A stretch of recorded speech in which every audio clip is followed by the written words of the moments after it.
guys know it is Drunken Chat, son. Here we go again on week 25 of 2024. It's Drunken Chat, son, on the Comic Crusaders Network. I'm Chitlins. That is Sir Christopher, the greatest. How's it going, brother? What's going on? Man, dude, it's been busy this week, right? It was, man, a lot of stuff happening.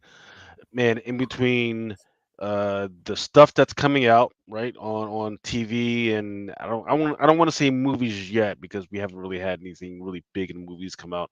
Um, Yeah. But TV stuff, anime stuff. We're not going. Trust me, we're not going to get into anime stuff today. Um, the books that are coming out, a lot of freaking covers, a lot of new stories. Um, and what else? What else? What else? What else? Books, movies, got some game stuff. And I'm not even going to get into the new stuff because there's too many freaking covers, and I don't want to waste everybody's freaking time with all that stuff. Um, but yeah, man, freaking. I think what we're going to freaking do first is the boys. I want to let you talk about the freaking boys. I haven't talked. I'm not going to talk about the boys that much, other than give my side opinion. Um, Only because my wife still won't let me watch the boys alone until we're done watching. Yeah, the 90-day fucking fiance. So go ahead and talk to the boys on it. All right, so in the boys, bro, I think that this show in itself, bro, has been, I'd say, like one of the better shows that portrayed, the comics and shit, right? But this week's episode was just fucking bananas, all right? So we get Homelander, like revisiting where all his powers and, everything was tested as a kid growing up and shit, right? So the way he kills these people in this show, dude, it was so brutal, but it's just like, oh shit, dude. Like what did this unlock something in his mind? Like I got a lot of questions like, did he kind of overcome his humanity side because he's Mm, been veering towards this whole god persona and god personality in a way, this god complex that he's trying to raise his son like that too. So it's like, I'm wondering, where they're headed with this right now, dude, because it's been good. But and then everything going on with Firecracker and that shit is crazy with Starlight. That kind of touched on some sensitive subjects, you'd say, right? But overall, I think it was a solid episode, and I think so far this season has been pretty solid. You know what I mean? yeah. It's just been some wild shit happening through the whole thing. I do want to give a shout out to Wonder World Comics. That is Mr. Barger. Look, man, if you would like to come on, let me know. And in fact, let's see if I find you on my Instagram. I'm gonna try to send you the freaking link, man, because I've been trying to get you on for a minute right now. But yeah, shout out to GT Key Comics, Daniel Berry, Sports Highlights, Don Santos, and Tino73. He's throwing the Chevys up. Let us know what you're freaking drinking. Yes, you motherfucker. Hold on, I'm trying to find Adams, Blind Adams, freaking email. Let's see. Here, let me see if I can probably just forward it. Yeah, I got it. 'Cause I'm looking at him right there. All right. But the shit was good, bro. Butcher, he's also like, I guess, wavering between life and death right now. So he keeps seeing his wife and whatnot. So I'm wondering, like, are they gonna give us? Apparently, we're gonna get that fucking I don't know what it's called. You might, but that like Venom parody. Like kind of the Venom of this universe, right? Ah, It okay. it looks like it's in Butcher. So you just see like a leech or something like that. It looks like something under his skin, right? Yeah. So and then when he was in Firecracker's trailer, right? Because he went in there to get Frenchie. And when he went in there, bro, it was one of the another parody of fucking Reed Richards, bro. You know, Really? the Stretch Armstrong. Yeah, white hair, fucking white like clothes and shit, but he had the stretch shit, you know what I mean? And like he starts fucking Butcher up, and then all of a sudden the screen kind of blacks out, and then Butcher kind of comes to, and it's like blood all over the fucking place, like just splattered every fucking where. So I'm like, okay, this, the only thing I can think of, I do believe there is some type of Venom parody, if you would call it, whatever fuck you want to call it, but the Venom type character of this world, or some type of fucking parasite. Yeah. That sounds amazing. I can't freaking watch it. But before you continue on, I do want to make sure that we get one of the main men in here on stage. Coming to the stage. Sexy, the beautiful, Blind Adam. How's it going? Like I said, speaking of parasites, the Innovator Brothers finally is able to get his technology to play nice. I can't complain. I'm doing well. Nice, nice. Man, it's good to see you again, man. So right now, we got Sir Christopher the Great What's up, Chris? talking about the Yo, boys. What he thought about the boys. I still haven't gotten to. The I think I, Boys is awesome sauce. It is amazing. Uh, yeah, I don't know about you, Chris, but I'm loving Firecracker versus Starlight. Uh, yeah, dude. I can't wait to see, like, well, I mean, we already kind of saw it, but it's just like, I can't wait to see if that goes further. You know what I mean? Like their whole little story they got going on between each other.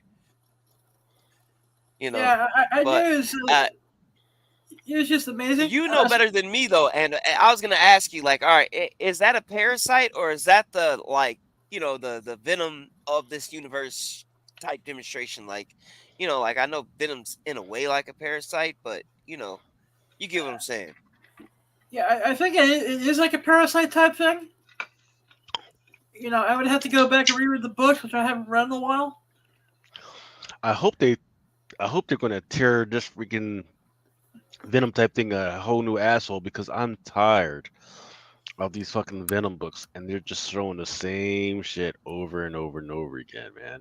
Hopefully they could put some freshness to the freaking character and show people like, hey, we got it, but because there's a lot like you talk about the bloodiness and all that stuff. All that stuff is missing from the Venom books to include some of the Carnage books, right? We got Carnage running around trying to be a freaking god and everything. No, man, freaking the psychopaths are just fucking psychopaths, man, and they're going too You far can't away be a from god everything. and a psychopath. What's up with that? Yeah, you can. And in fact, that was they tried to run with it, and they have been very good at starting a storyline like that. In fact, maybe a couple years ago, they had Carnage USA, which started out absolutely freaking amazing because it was like the cult of Carnage, right? And how they were willing to kill themselves off in really fucked up ways. And that was the first issue, but by the second issue, they ran out of fucking steam. Absolutely. Um, Venom, they run out of fucking steam. There's no blood. There's not even the chewing on of fucking bones and meat like they used to. Um, they've got this new freaking character who is supposed to be like the son of like a devil, like Damocles or Memphis. So I forget which demon he's the son of. It's a little boy, right? And when we first meet this kid, he is piling bodies on top of bodies, like little fucking Legos and shit, right? Nice, nice. That was like Wolverine. It was Wolverine, Ghost Rider, Legacy, or some weird shit like that, right? But by the second and third one, it ran out of fucking. I guess they ran out of fucking bodies to fucking pile up and shit, and they just fucking went off in another situation, another freaking route, man. It just was crazy. Hey, Dennis, man, I did send it to your Instagram. So if you want to join in, please do. What's up, Dennis? Dennis is the man. Yeah, and the other thing is like, hey, bro, while you're on the subject of Venom, right? I'm not gonna lie, dude. This what was it? This last shit that came out, Venom Reborn, dude. I enjoyed that shit. You know, we got a little crossover from the game into the comics, so that was pretty fucking dope to me. And I hope that they bring that same null into the next Spider-Man game or the Venom game that they got coming up, I guess. But I'm trying to remember because there was two that came out this week. There was Venom Reborn, and then there was Venom Separation Anxiety. Yeah, it was Venom Reborn. That shit, because Okay. like spoiler alert, but the first half of the issue, it was the Harry Osborn from fucking Spider-Man 2 as fucking Venom, because that's how it was in the game. And they brought that shit over in the first half of the book. So it was dope having that Harry Osborn as Venom have a conversation with Null. That's like pretty much what happened. And then how you were just talking about the blood and guts and shit, how we're not seeing that. Dude, we definitely got that shit in that issue. Like in the last half of that issue, the other part to it, it was fucking really bloody, dude. Like we saw fucking Avengers like fucking getting fucked up, dude, and blood and fucking guts everywhere type shit. Nice. Yeah, I don't think I've read anything this week yet. I haven't read a goddamn thing, man. All I did was just try and get caught up on some shows. Um, Manga and anime, they're hitting their fucking strides right now because they're getting ready to release the second phase of the summer's release. And yeah, anime is killing the freaking game right now. But yeah, I will. As soon as I wake up this morning, Saturday morning, I am definitely going to try and get caught up on all at least the Marvel stuff. DC, man, Yeah. I've been trying with DC's. No, Sometimes it's just so hard to read, man. I don't know what they're doing over there with the letterings applied to the graphics. I don't know what the fuck they're doing. Nightwing was awesome. It was my book of the week. Really enjoyed Nightwing. Let's see. Yeah. I mean, Nightwing I was still have great. to catch up on everything too. I still have to do the tie-ins for Blood Hunt, but Yeah, I caught like a I haven't couple of gotten main those yet. issues. Like Immortal Thor, that shit was good, I'd say. Ultimate Spider-Man 6 was awesome. Yeah, I still have to read that. That too. I enjoying where they're where they're taking it. Like I said, I'm not gonna spoil it, but the way they're going with the family angle, they should have done this in the 616 years ago. Instead of giving us that one more day bullshit, if they did this angle, we wouldn't have had 20 plus years of useless, God forbid, God awful, jizz-rag Spider-Man stories. Yeah, it'll be interesting. I know that a lot of people are asking, should this be where we're at right now, where with Mary Jane and Spider-Man freaking, already married and everything, should they just go ahead and retro pull back this curse and everything? Okay, got it. Who are you ready to sacrifice? Right? Everybody. Are you ready to sacrifice Aunt? Hell yeah! Are you ready to sacrifice Kamala Khan again? Right? They still haven't freaking addressed that. The fact that she was brought back because of something that Miles Morales did. But before we keep continuing on this discussion, we have a very special guest. One of the best special guests that we've ever had in a long time. The guy that's going to fill up hours by himself. From Wonder World Comics, Mr. Dennis Barger. How's it going, brother? What is up, guys? This motherfucker how you doing? smoking getting the stogie going. Getting the stogie going. So here's the question, sir. San Diego are you going to make it this year? I'm not. 70-30 right now, man. 70-30? Okay. I'm trying to see Yeah. who you I going? can. Fuck yeah. Fuck Were you yeah. there they last did. year? Did I miss you last year? Nah, I wasn't there Oh, last year, but I'm going there this year because there is there's gonna be a diamond free lunch there. that lunch is far from free. Yeah, well, I mean, look, you tell me that there's gonna be like all types of like weird incentives and free giveaways and shit. Yeah. Yeah, I'll be there. Okay. And But then here's the thing. Yep. So Mhm. I'm not trying to discourage you because I know you love your free stuff, right? And it is going to be 2.5 hours minimum of your time on a Friday afternoon. Is it Friday or I think it's Friday, not Saturday, correct? Friday, yeah. Yeah. 2.5 hours of your time that you could be spent making contacts, running into people. I even if I go, even if it's, like I said, it's 70-30. I'm 70% there, right? I don't know that I want to spend 2.5 hours at a diamond thing. All right. And if you look at the August previews, you're going to see this exciting new book. And we're going to have a great variant cover by somebody who never sells.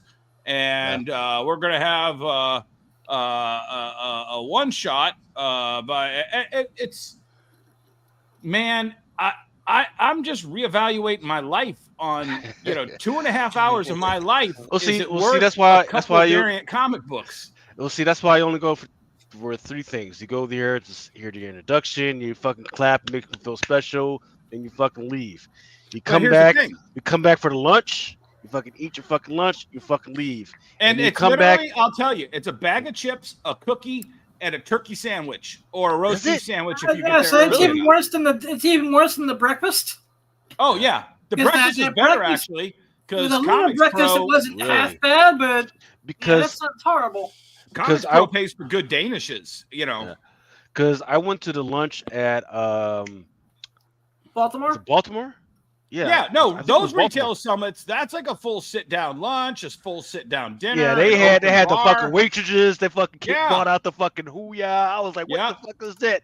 And they yelled some French words at me and shit. Man, I felt Yeah. like I was No, having it up. I was that's like, a retailer yeah. summit, but the lunch is literally Bullshit. a box lunch okay. and 2.5 hours of your time. That box lunch would cost you $15-$20 anywhere else in San Diego that weekend. Maybe 25. See, that's the only thing. It's especially because it's San Diego. A lot of things in that area within that, I would say 2-3 mile radius is going to be absolutely raised. The price is going to fucking raise, include fucking your hotel. So that is a consideration too. But yeah, well, there's a great ramen shop that was regular prices, and me and my kids had a great ramen lunch up there. It was better than almost everything else we had that weekend. But yeah, man, freaking so that and then after the lunch you fucking leave. Well, unless they're going to give you the free shit right after. I'll tell you a story. So last year, sat through the whole lunch. My kids, no way they were going to do it. They bolted, and they came back like 15 minutes before the end. And luckily, I got their variant comic books too. And none of that shit was worth anything. Like literally, you could have walked out there and the stuff was like maybe $40-$50 on eBay. Like literally, look up last year's Diamond Retailers giveaways. Nothing. Yeah. But during it, Dark Horse is like, hey, we're going to have a special retailer roundtable over at the Marriott.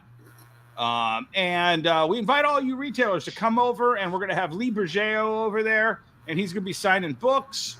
And come on over. And I'm like, that's better than what we just did here. Is that buzzing me? Is that buzzing me? That might be Adam. Is that you? Turn your dildo off. At least turn it down to level 1, motherfucker. Yeah, man. Jesus. I thought he was sitting kind of funny. So I go over there. It took me like 15 minutes to find this little room. And I knock on the door, and there's like, oh, no, wait. No, it was IDW. It wasn't Dark Horse. It was IDW. Because I had to call Philip Sabick to find out what room it was in. And so I get in there, and sure enough, like the whole IDW sales crew is in there. And Lee Bergeo is just sitting in the middle of the table.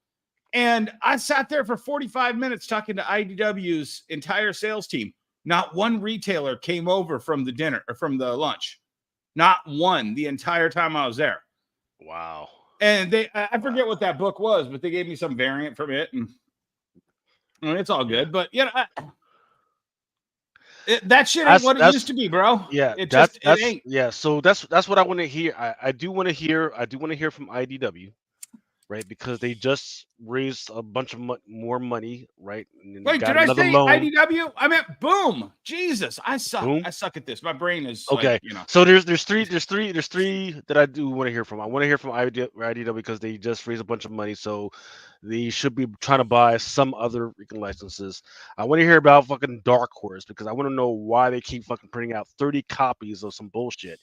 In the meantime, they just got delisted from the NYSE and freaking NASDAQ because they're burning through fucking money and their fucking asshole CEO is not doing it. And then when I ask him, hey, why do you keep printing out 30? He's like, and the guy was like, oh, you can just fucking return the shit. No, I return it for what? For credit? For more shit credit? I can't Some sell? bullshit credit? Yeah. The fuck you talking about? No, man, it's crazy. I feel like Joe Pesci. If I was you guys, because I don't buy new books anymore. But if I was buying new books, man, I'd feel like Joe Pesci in Casino. Like, why are you putting my fucking money to sleep?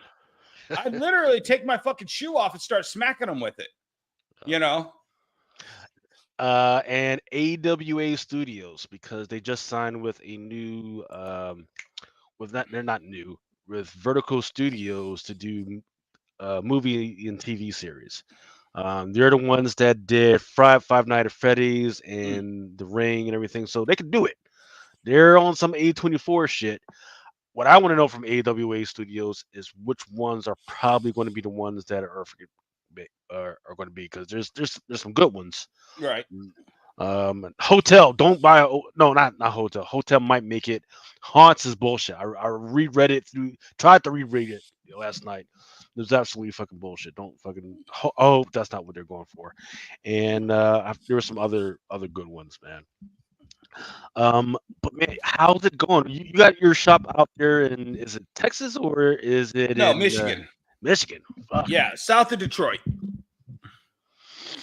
Amazing. So how's it? Because you just moved in like a year ago or something like that, right? Oh, 2 years. We just did 2 years of the comic book store and 1 year of we opened up a record and anime and video game store next to it. Really? Yeah. And I'll tell you, I mean, I couldn't have picked a better time to like just drop all that shit into a new store and kind of rebrand everything. Because this is all this is just kind of an experiment to see, you know, if this shit's legit, you know? Yeah. Like, is this business model better than that business model? Yeah. So I'm just loving it. Yeah. Well, let me tell you, Dennis, one day, maybe like a year ago, like I accidentally, you know how you freaking do the pull from Diamond and all the shit, and I accidentally pulled in some of the fucking toys too, and I threw it up on the fucking website. And let me tell you, man, the fucking toys, it was just fucking astronomical, like how much more money I was making off of the toys than I am off of fucking comics now. Can't even fucking compare it right now. Well, but the thing is you're selling new comics, and I'm telling you, Lucas, you got to listen to me, man. The normies are the majority of the customers, and the normies don't give two shits about anything this industry is putting out right now. You understand what I'm saying? That it's all about that. Dude, I walked in. So I was late today because I was running around. So my daughter's going off to her internship and then she's going off to college. So I'm trying to spend as much time with her as possible. And we had to run out to our little candy distributor and buy candy for the one store that has like vintage candy and shit, Pop Rocks and, you know, Mallow bars and that kind of shit. So I got in late. 5 o'clock, I roll in. You know, a store opens at noon. I roll in at 5 o'clock. I got one guy dropping off a box of shitty comic books, beat up, just dog shit. Must have been Adam. Yeah, I got another lady just trying to sell record albums. but she's got some sealed PSP games. So I'm like, okay, you got my attention. And then every time I'm going back and forth, there's just some normie guy buying 3 Batman comics off the wall from the 90s that literally, if you took it to any comic book convention in the country, you couldn't get $1 a piece for these. Yeah. But I'm getting $2 or 3 for $5 or $5 or 3 for 10 because that shit, they just want to say they went into a comic book store and bought something. And a normie, a new comic does not appeal to a normie, especially at $4.99, $5.99. It just doesn't. And we don't know why, man. So I will say Detective Comics and Active Comics, they sell no matter what. They don't get the play from a lot of speculator community, but they still sell. They don't sell necessarily the week of. You can Right. if you want to sell Detective Comics, you gotta play it out a month before, and then people are buying the shit out of that. So it's an interesting dynamic, and I feel for any comic book store that's relying just on freaking comics, man. Because I mean, that's the thing is you don't have to just throw away everything like I did. You know, you can still dedicate part of your store to back issues, but you got to treat your back issues better than how we treat them, which is just long boxes full of shit. You know what I'm saying? You've got to do something extra for them. You know, I bag and board every one of my books. I put a bright sticker on it like Five Below, you know, telling people, hey, this is the price. Bam. So no matter where they look on the cover, if they see the $2.99 or the $3.99 or the $1.75 price, they know, no, it's this big, you know, bold sticker. Right. I don't know, man. So are you going to make it out to any conventions? If you don't make it out to San Diego, are you going to make it out to any of them? I love C2E2. Okay. That one already happened already, right? Yeah. Me and my kids went to that. I might go to something in September or October. I might go to New York. I'm thinking about New York because I missed. How was Garden State? It's tomorrow and Sunday. That's right. Yeah, so I had to skip I'm going to be there Sunday. I'm not going to be there tomorrow because I have my nephew's 4-year-old birthday party, and we got bouncy houses and clowns, and nice. I only get to see certain members of the family once a year at this. So I'm going to be there Sunday, and I'm really looking forward to meeting Billy West. Nice. I haven't seen Billy. It's so weird to hear. Billy since he was on Stern. Yeah. It's so weird to hear about Adam going to a convention and not hearing that there's some type of exotic. That's October, brother. October there'll be titties, ass, titties, ass, titties, exotica. Testify.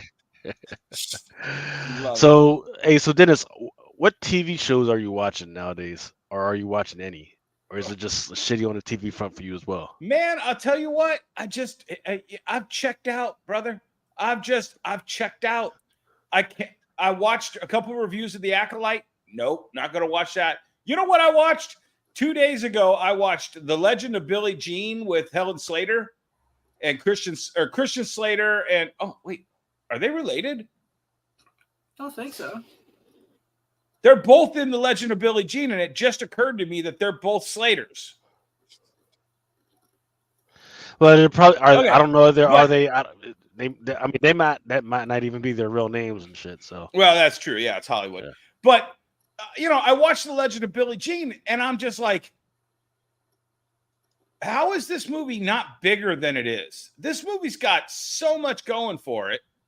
It's got Lisa Simpson, the voice of Lisa Simpson when she was like 12. Yeah. Didn't she just pass away? No, that's Marge.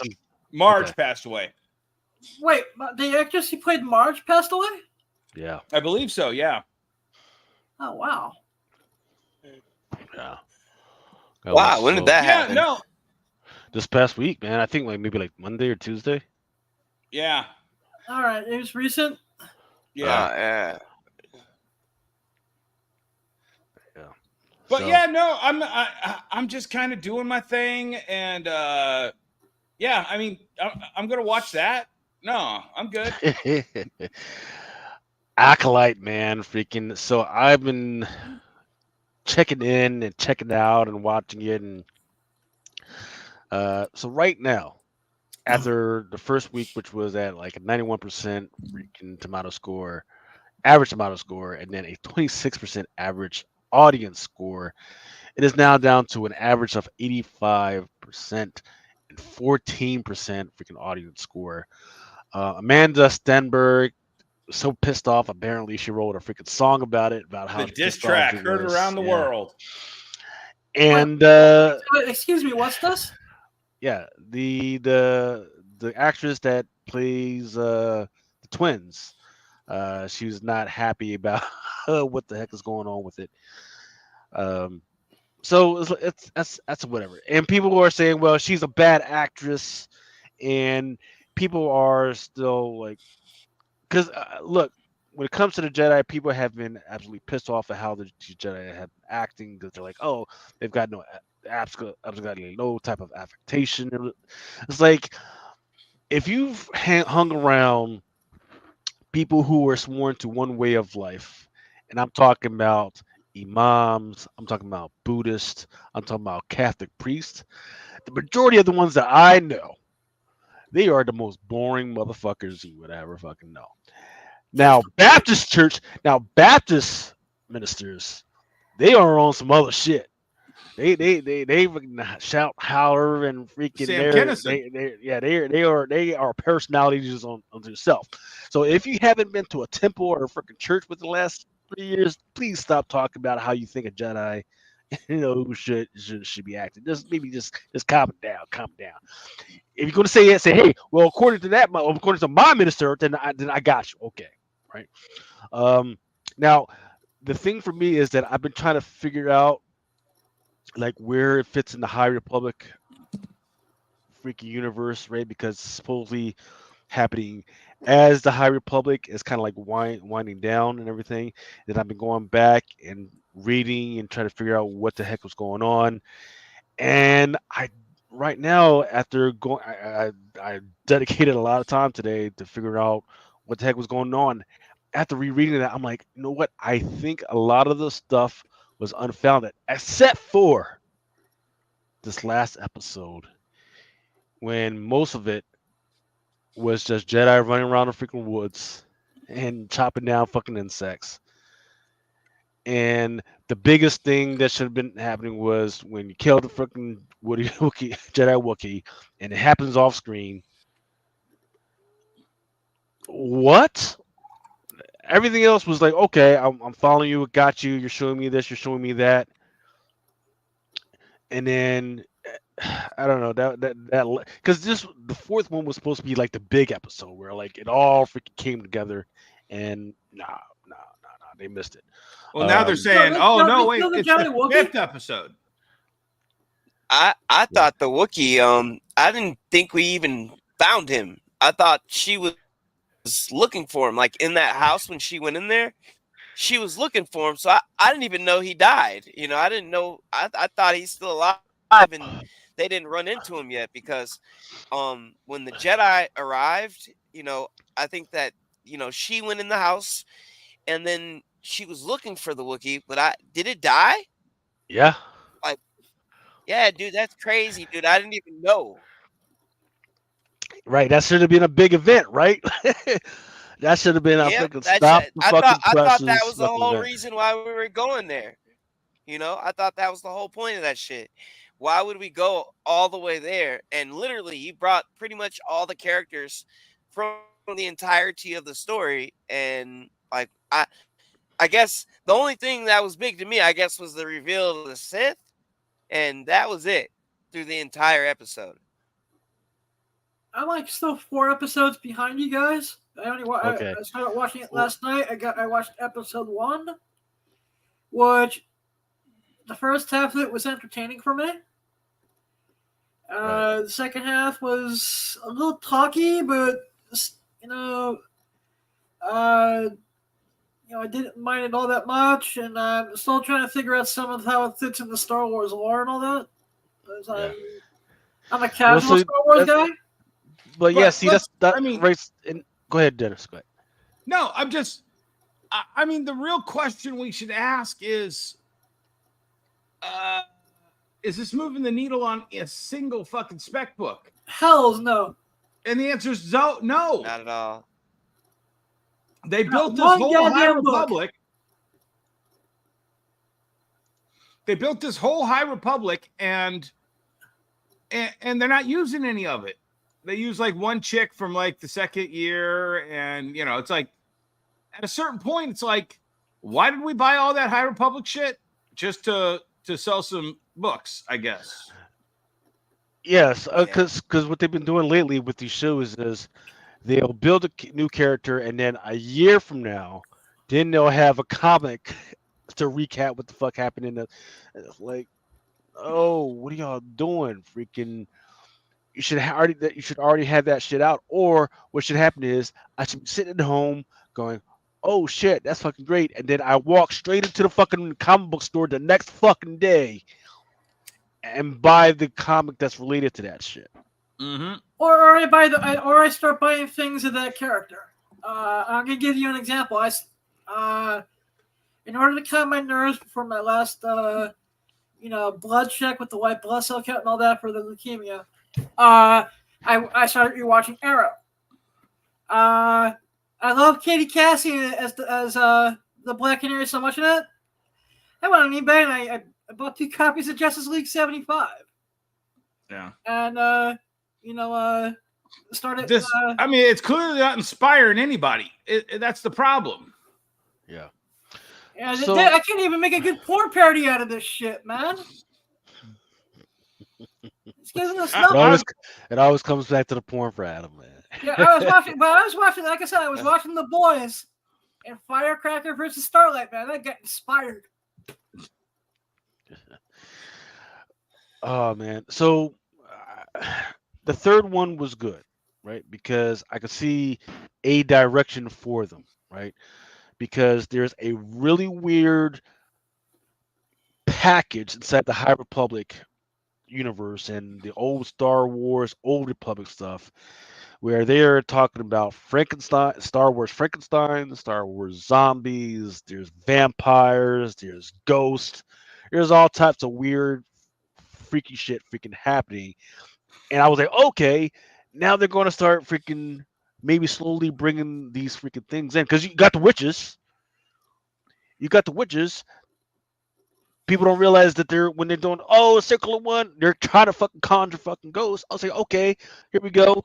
You know, they're trying to bring all this stuff along, because I think another thing that they ran into while they were trying to do the new stuff, right? They're like, okay, people kind of get the Sith, but nobody's really afraid of the Sith. They're like, okay, wait a minute, Star Wars has a bunch of really freaking good villains and great villains. Let's go ahead and bring that forward eventually, but we got to tell them why. We got to explain to people why they're fucking badass, which is why we got this High Republic stuff. So the Nihil are fucking crazy as fuck. The Derringer, that's if you read through what's going on with the Derringer, you realize the Sith were right the whole fucking time. Then there's the Celestials, and then there's the whole hyperspace thing where through any freaking point in freaking time they can freaking jump back and forth. And they're trying to bring that shit forward, bring these concepts forward. But the only problem is you gotta do it in a believable way, or nerdom will fucking cry out like, what the fuck is going on? But you don't do that by sending the Jedi running for 25 minutes through the fucking woods. There's so much stuff they could have. Do you ever watch Red Letter Media? I don't believe so. I'm not sure. It's those guys that do the movie review, and they pretend like they're VCR repairmen, but then they talk about new movies. But they love talking about they know that a horror film is going to be real cheap when they shoot in the woods. It's what they call shooting in the woods. Yeah. Because I produced an independent film. I know a lot of indie filmmakers. The best place to shoot part of your movie is shoot in the woods, because you don't have to worry about licensing, lighting. licensing, getting approvals. You don't have to worry about chemtrails in the sky. You don't have to worry about, you just go out in the woods and you figure out how to make it. And when you watch like what they call those geezer teaser movies with like Bruce Willis and Christopher Walken and stuff, there's almost always a shooting, chasing in the woods. And anytime I see that, and I saw a review of episode 4, and they're like running through the woods, and I'm just like, they're shooting in the woods. That's where they had to make up some budget, know. See, but the woods could work, right? But the principal thing is a girl running through or your girl or your innocent person running through the wood away from something. In this particular episode, she's the one trying to chase the fucking Wookiee down to fucking kill her. You can't fucking do the fucking opposite, because I'm supposed to be sympathetic to the twins right now. Because in the third one, you showed me why they're so fucked up. You showed me why one is now fucking Sith. You showed me why one said fuck the Jedi and went off her own. Well, you showed me that. Now I'm sympathetic. Now you gotta have somebody chasing them. You can have them chasing through the woods. Not a whole bunch of fucking martial art trained dude with a bunch of fucking sabers. I don't give a fuck about them right now. Yeah. Fuck, they're bad guys. One of my normie friends who has no idea what's going on. He's watching The Acolyte, right? He got up to episode 3. And that's where the Jedi came to take the one girl away and all this stuff. And he's messaging me. Yeah. Adam's a film producer. Film. It all depends on what you talk about films, sir. I did finger quotes, Adam, without putting the word adult before it. Finger bang. Okay, Tom Awesome. Green. So he texted me after episode 3, and he's like, why are they making the Jedi the assholes? And I was just like, I have no idea, man. I mean, I've always thought the Jedi were kind of stupid and were kind of, dumb, and they kind of earned everything they got in episode 3 because, they just let that shit happen. But then I've had this thing I've been bitching about Star Wars for, I don't know, good 15, 20 years. How do you make the most popular side project of Star Wars a story about all of the Republic and all of those clone troopers who we all know are eventually going to kill all the Jedi and cause genocide throughout the galaxy for about 16 years before Star Wars happens? And I've always said, you cannot, no other words, make a World War I TV show about the heroic Germans and Corporal Hitler and Sergeant Goebbels. You can't make a show where that's the heroes of your show. You can't have heroic Hitler and heroic Goebbels, having fun and antics in World War I. Just can't do it because we know how it ends. And the problem is we know how this ends. 100 years from now, we know how this ends. Right. You've got to make us care. Yeah, definitely. And I mean, I guess from a perspective, if you want to just say, hey, this was them experimenting, I guess, with a fucking mystery type show, where we've had all these other different types of Star Wars shows, right? And they've never done a mystery type angle. So in a way, I feel like this is in a way like an experiment to a degree, right? Because I don't think they thought this shit through, to be honest with you, because that last episode was just like a pure waste of episode. Like, even like you said, with the budgets, and them shooting in the woods and all that shit, at the end of the day, they didn't make me care about the main characters of the story anymore. Like, I just kind of totally lost interest in them, and I directly went to like, okay, so is the master this poison maker? Is this dude the fucking Sith or what? Because that's about the only thing I care about now, right?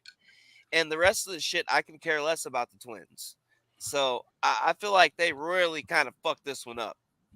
Yeah. Well, can I ask you a question though, Christopher? Yeah. Do you own Disney stock? Actually, I do. Yeah, and I own Disney stock, and we know Chitlins Greens and Cornbread owns some Disney stock. Adam, do you own Disney stock? Not yet. Do you? Okay. Do Don't you buy want it. them fucking? Do you want them fucking around with 180 million of your money? Not for this shit. That's what I'm saying. That's. I'm just saying. I don't want them fucking around. Fuck around with 10 million. You know, put the green chick in there. That costs you a couple $100 to make you a green chick. Put the horn chick in there. It costs you a couple $100. Get a Wookiee for one day. That costs you a couple thousand. You know, the lightsabers, that'll keep, you know, here's $10 million. Go make a mystery with Jedi in the middle of nowhere in the woods. Go run around the woods, run around the Mandalorian set when they're not using it. And here's $10 million. Make that shit. Fine. Fuck around. We'll find out. But 180 million. They didn't spend 180 million from 1976 to 1983 on Star Wars. And they made Star Wars with less than 180 million. Yeah. Fuck, man. Fuck. And then they're gonna wonder why the revenue is all fucked up in the next earnings.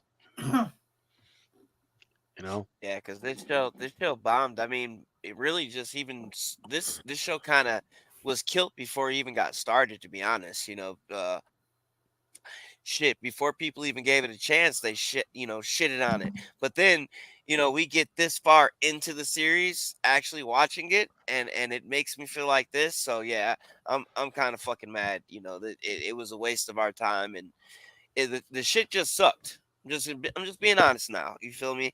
Like that last episode, like I said, it fucking sucked. The only thing it left me with feeling is like, okay, so is dude the Jedi? So is dude the Sith? So you already showed us him. So that's not really much of a mystery, is it? So that kind of killed us. So what the fuck else do we have for another 2 episodes? I guess we're supposed to figure out who the Sith guy is, or the Sith girl. It might be a girl, but looking at the arms, you know. There's the weird symbols in the Wookiee's house, right? They're supposed to reveal what those are.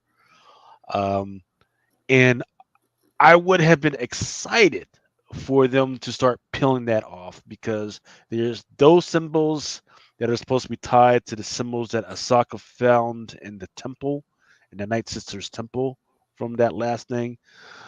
But the fucked up way and the boring way that they did this episode, I'm pretty sure a lot of people are out now.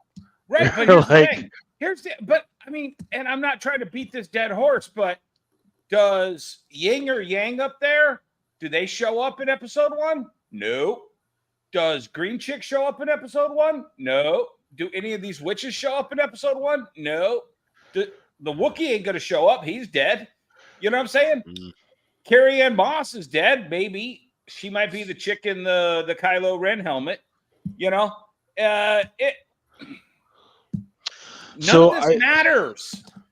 Right. So I think what's happening is there's somebody out there that might be from the company that is dropping a lot of weird rumors out there, right? Because what I've been hearing and that people are buzzing about, especially after this fucking disaster of an episode, is that they are going to somehow tie Anakin Skywalker's mom to these sisters, this coven or something like that, and they're going to say that she's somehow related to Mother Anaya. I think that's her name, Mother Anaya or something like that, the one that birthed the twins. Yeah. Which is, if they did it, that would be really weird. They don't need to do it.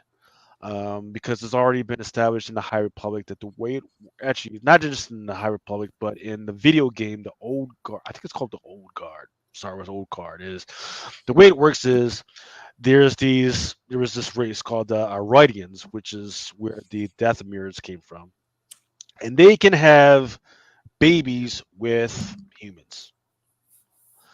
Um, and females usually don't have any horns, but if you are a male, you grow the fucking horns. Now you can freaking have babies with female freaking humans. Okay. So there's no need to connect them and make them freaking related. It's just a thing that freaking can freaking happen. You had Blind Adam at Horny Chicks. Horny chicks, yes. I still can't quantify this Star Wars show. Like I said, I trust me. I try to quantify everything when I'm watching it because my mind lives in the gutter. Yeah, there's all types of weird stuff that they're trying to jump the gap on when it comes to the whole sex stuff, and they're just like, oh, instead of just two people just having it normally, they're just like, oh, there's this mother computer that makes all these races, and they just kind of 3D print these fucking races and 3D print these fucking people, and so they come out of freaking nowhere. Yeah. I'm not bullshitting. That's literally where they come from. Except for like the Dathomirids. The Dathomirids are actually the Irodians and humans. So Darth Maul is. So this is where it gets weird. Darth Maul, who is a Dathomir, is actually half Irodian, half human. So that means that because Luke Skywalker just kind of materialized out of nowhere, he's actually half Rodian Dathomir, half human. Same thing for these twins, and that's where they freaking come from. So I don't know. I think that would be an interesting thing that they're going to try and bring up, because I know a lot of people are pissed right now. They're like, hey, Anakin Skywalker was supposed to be the one. He was supposed to bring balance to the Force and everything. But I've always said, hold but on. Go ahead. I've always said, now here's, you got to understand, I was the agent for like 19 of the actors from Star Wars for 5 years. I went to every Star Wars convention, every sci-fi convention. I had to talk to every fanboy with every theory. So I've gone over all this shit a million times. Now, there's probably, let's just pretend there's 1,000 Jedis in episode 1, right? Mm-hmm. Okay. And Obi-Wan and Qui-Gon bring this kid and tell Mace motherfucking Windu, you're telling me this is the kid that's supposed to bring balance to the Force? We just saw one fucking Sith, and there's 1,000 of us. The only way you balance that shit is to kill 999 of us. Okay? And if there's 2 of them, and there's always 2, 998. Or we could just kill this kid now, because we don't want balance in the Force. It's unbalanced in our favor right now. Why do we want balance? So yeah, it comes down to, and there's this portion of the Night Nurses. There's this cult. They're called the Open Hand Cult, and what they believe is that by constantly using the Force, you are throwing off that balance. It's not something that you control or anything. It's supposed to be something that is just there to protect yourself only when you really need it. You're not supposed to go out there and be throwing cans and doing all that shit. It's only supposed to be, it's a tether. Like when she says it's a tether, that's literally, it's only, hey, I freaking need this. Let me pull this fucking tether real quick and then freaking let it go. So when they came up with this theology, they said, okay, there's something that's thrown off the balance. So that means we actually need to kill all the fucking Jedi that are out there. Okay, that's the only way that's going to bring that. But eventually, because of the battle of the Open Hand, they figured out this it's not going to be possible because they're not just on Coruscant or whatever; they're just all over the place. So what they figure out is that they're going to need to multiply their people, or at least bring forth a being that's so powerful that can bring back that balance. Well, and I remember there was a whole theory, and I'm pretty sure it got flushed out, and it's probably fact, that Jango Fett is somehow adjacent outside of the Force.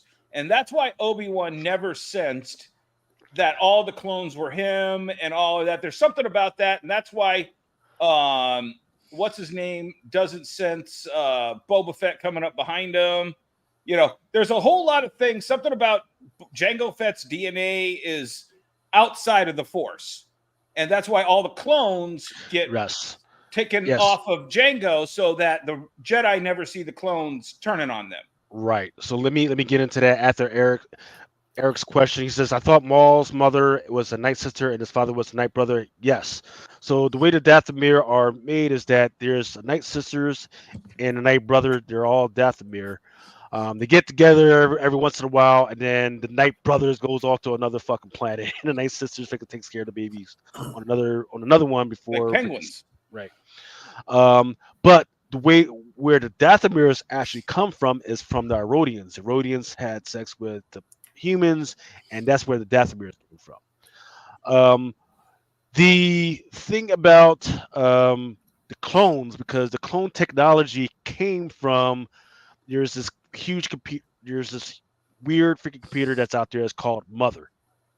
And Mother was built by this ancient species 30,000 years before all of that stuff, and they were heavy force users. But because they were heavy force users, what people don't realize is that you can't just keep using the force. Eventually, if you keep using the force, you will lose your connection to the force eventually. And the species was like, what the fuck? We're in a full-on war right now. Why are we losing our access to the force? And it was because, number one, they were cloning the fuck out of themselves, which means that the force and the ability of the force was spread out through all those freaking people. And they were just, and number one is they were cloning the same fucking being over and over and over again, right? So they built the computer to help them figure it out. The thing said, okay, what you actually need is each of these things, they actually need a mother, and you need to spread it out, make different species, and then you'll be good. That's where you get the Herodians and the Dathomires from. The species with that Ahsoka comes from, that came from Mother, and there's another species out there that I don't think I've seen in any of the movie and TV series. Ahsoka's a Twi'lek, right? Right. So using this technology that the Mother freaking made, there was a Sith Lord that found that technology from Mother, brought it freaking back, and he started using it. He gives it to his other whatever, and they began using it. And once again, it's not just to the Sith; it's to that species that was doing the freaking cloning, not fully understanding what it was originally for. That it was supposed to be help make other Force beings, but the great thing is that they weren't attached to the freaking Force, and they're just there to be warriors. But if you look at some of like the other TV series, like the Bad Batch and everything, you look at they're not just cloning those clone soldiers. There's other shit going on around that they're freaking building to include on other planets. They're making other freaking species to include, like, I think it was like the shitload of fucking emperors and all these other freaking joints out there. So it's a weird, freaking complicated thing that they're going to go into. Well, I know in the expanded universe, the Emperor had Mount Tannis, and that's where he cloned Luke's hand into Luke, and the young Palpatine clone for I think that's Dark Force Rising, or it was Heir to the Emperor, Dark Force Rising, and then what was the third one called? I think it's the third one where that happens. Yeah, it's the third book where that happens. And I forget the title of it myself. Yeah. So that is, there's a lot of weird cloning stuff that they're trying to explain. They're trying to explain it slowly, and that's great. That's fine. They're failing at it. Okay. In Ahsoka, they're trying to bring forth the whole thing about the Echo Stone and the weird pocket dimension. Yeah. That's great. They needed bring that forward instead of once again putting us in the fucking woods with a bunch of fucking roly polies. Yeah. God bless the fucking king on this one, man. All right, but yeah, we're gonna move on, man. You know, let me just say one more thing though. Yeah. I mean, Lucas, you did a very good job of explaining a lot of this fucked up shit. But there's a place you could do this. Star Wars Visionaries. That's where you do this kind of shit. And back to what Christopher was saying. Yes. You could do it for no fucking money. All right, hey, 30 minutes. Here's some animation budget. Here's some voice actors. And here's $100,000. Make us a 30-minute video explaining where Maul came from.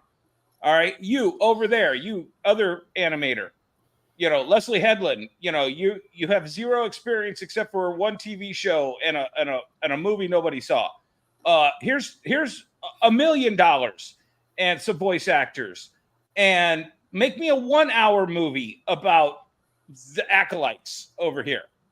Just make me a 1-hour movie explaining your whole idea over here. We'll experiment with $1 million, not $180 million. For $180 million, I want Old Republic. I want Darth Revan. I want Darth Malik. I don't want fucking Smilo Ren over here.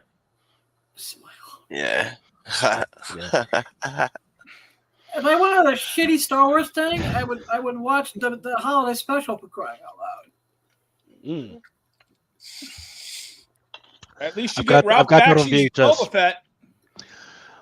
I still need to get a VHS fucking machine so I can fucking watch that shit. It's I'm very proud of my copy. I have a VHS, I have a DVD, and it's also on YouTube. Please. Yeah, but there's just something about the granularity of a VHS. Yeah, you mean the old school graininess of a VHS? The VHS tape. Well, I want to fucking grab it and then grab an old bowl of fucking tricks. I've got my original Kevin Rubio Troops, and it's got Troops, and it's got the Star Wars Holiday Special. This is shit they sold at the conventions around like 90. Actually, I may have bought my copy from the same guy you did because that's the same version that I have. Yeah, like why not? It's a 2-hour tape, and you got they threw 10 things that were all like 5 minutes each on those things to sell for like $20 at conventions.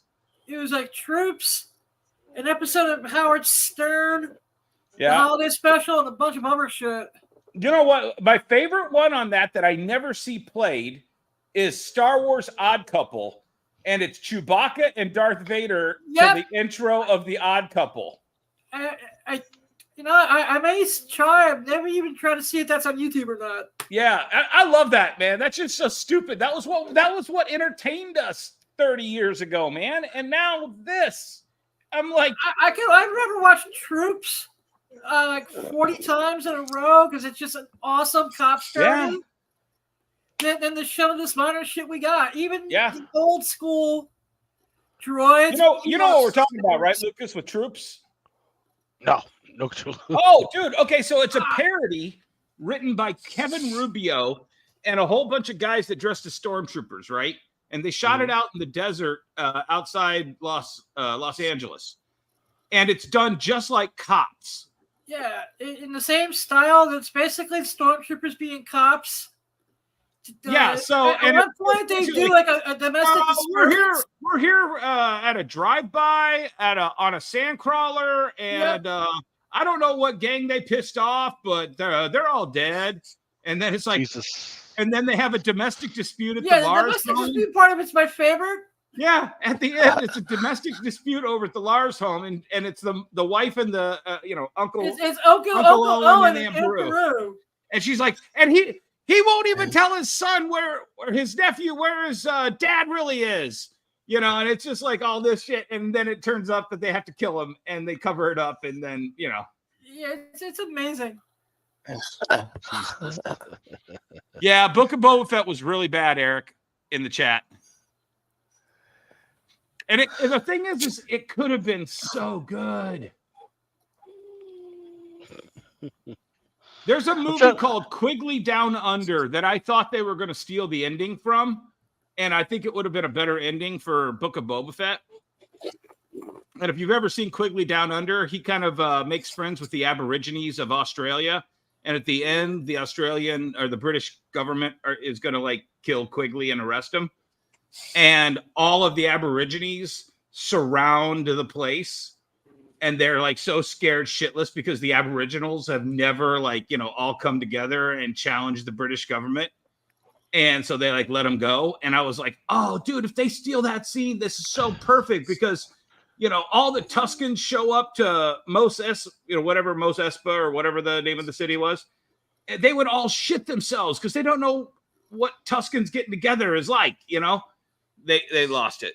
And I know Filoni has seen Quigley Down Under. I'm gonna have to check that out. Dwayne Scott says, "Eat my teeth." Oh, you want to see someone be eating taint? I'll have to go find Reddit by next week for something that I'm working on. All right, here we go. We got to get into some of the trending freaking stuff that came out. It might not necessarily come out this week, but at least I have seen some sales either on eBay or I've been checking around on some of the stores online and seeing what's available, what's not, what has definitely been selling. And this is as of today. Witchblade, which is not out yet, is coming out in 30 days. Specifically, the blank sketch. People have been buying the shit out of it. Now, here's the problem. There's a 1 in 25. There's a 1 in 50. There's a 1 in fucking 100. There's a 1 in 250. There's a 1 in 500, and there's a 1 in 1,000. So if you're going to get it. So make sure that, hey, your freaking favorite artist or maybe Silvestri is going to freaking draw on it. The problem is he may not do it because I think it's the 250, the 500, and 1,000.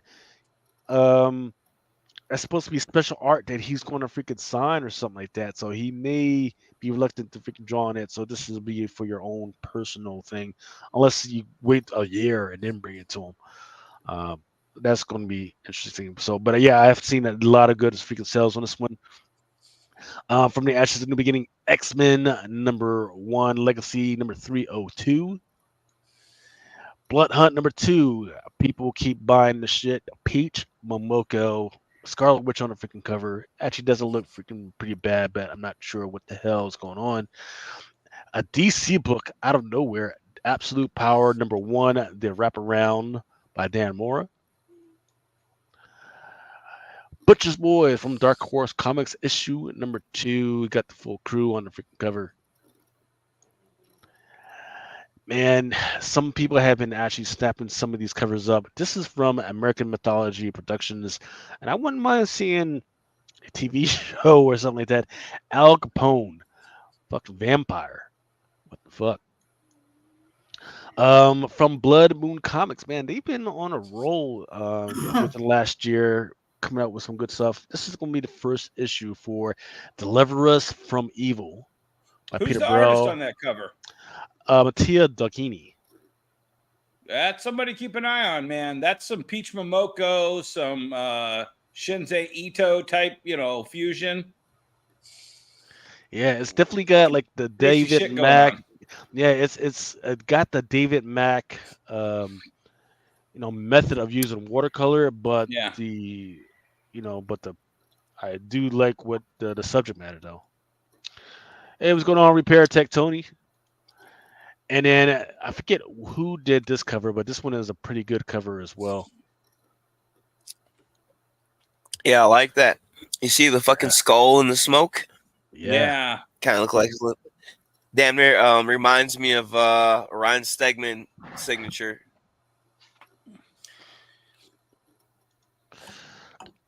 I'm not sure whether somebody's heard something about this comic, and once again, this is one of those bio freaking about my life type of freaking comics, but people were kind of snatching these up. This is from Image Comics, Self-Help issue #1. Oh, and then this was cover B.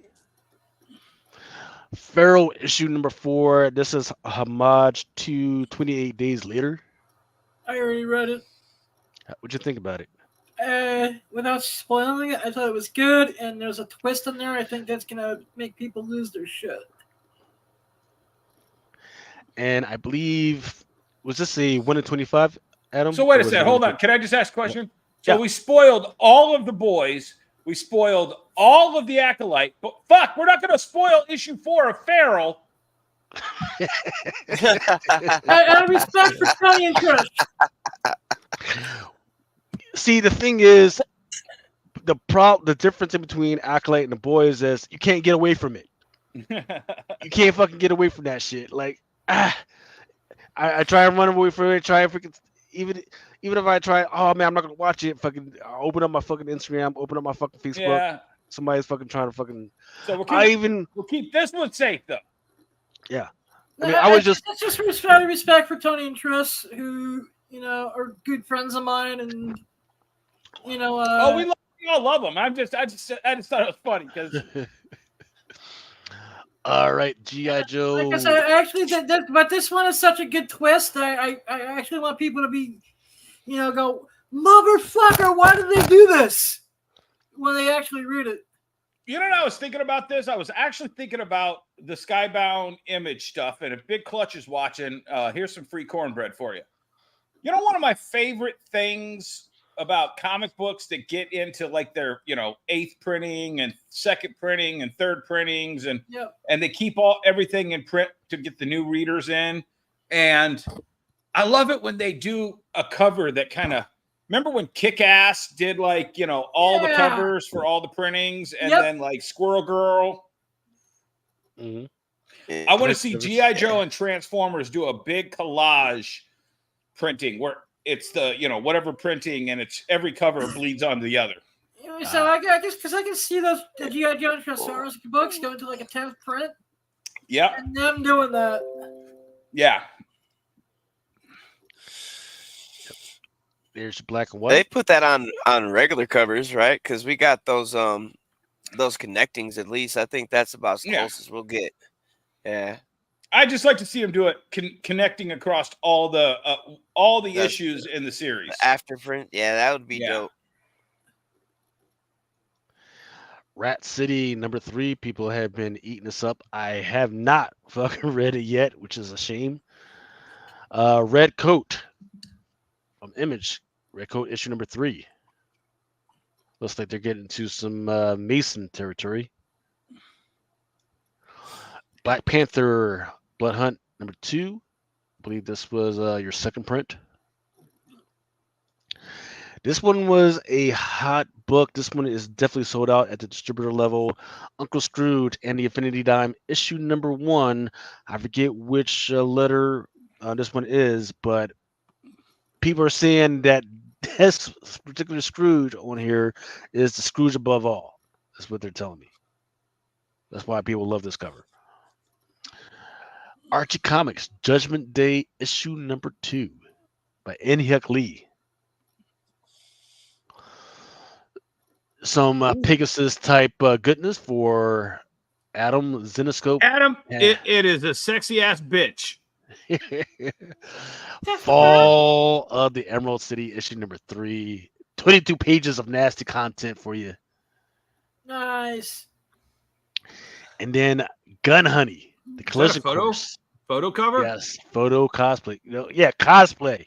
Yeah. Cosplay cover. She's That butt curtain's a naked good cosplay costume. cover.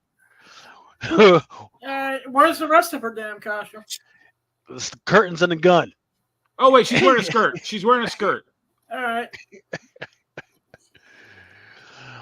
Now, Liquid Kill, issue #1 by Whatnot Publishing.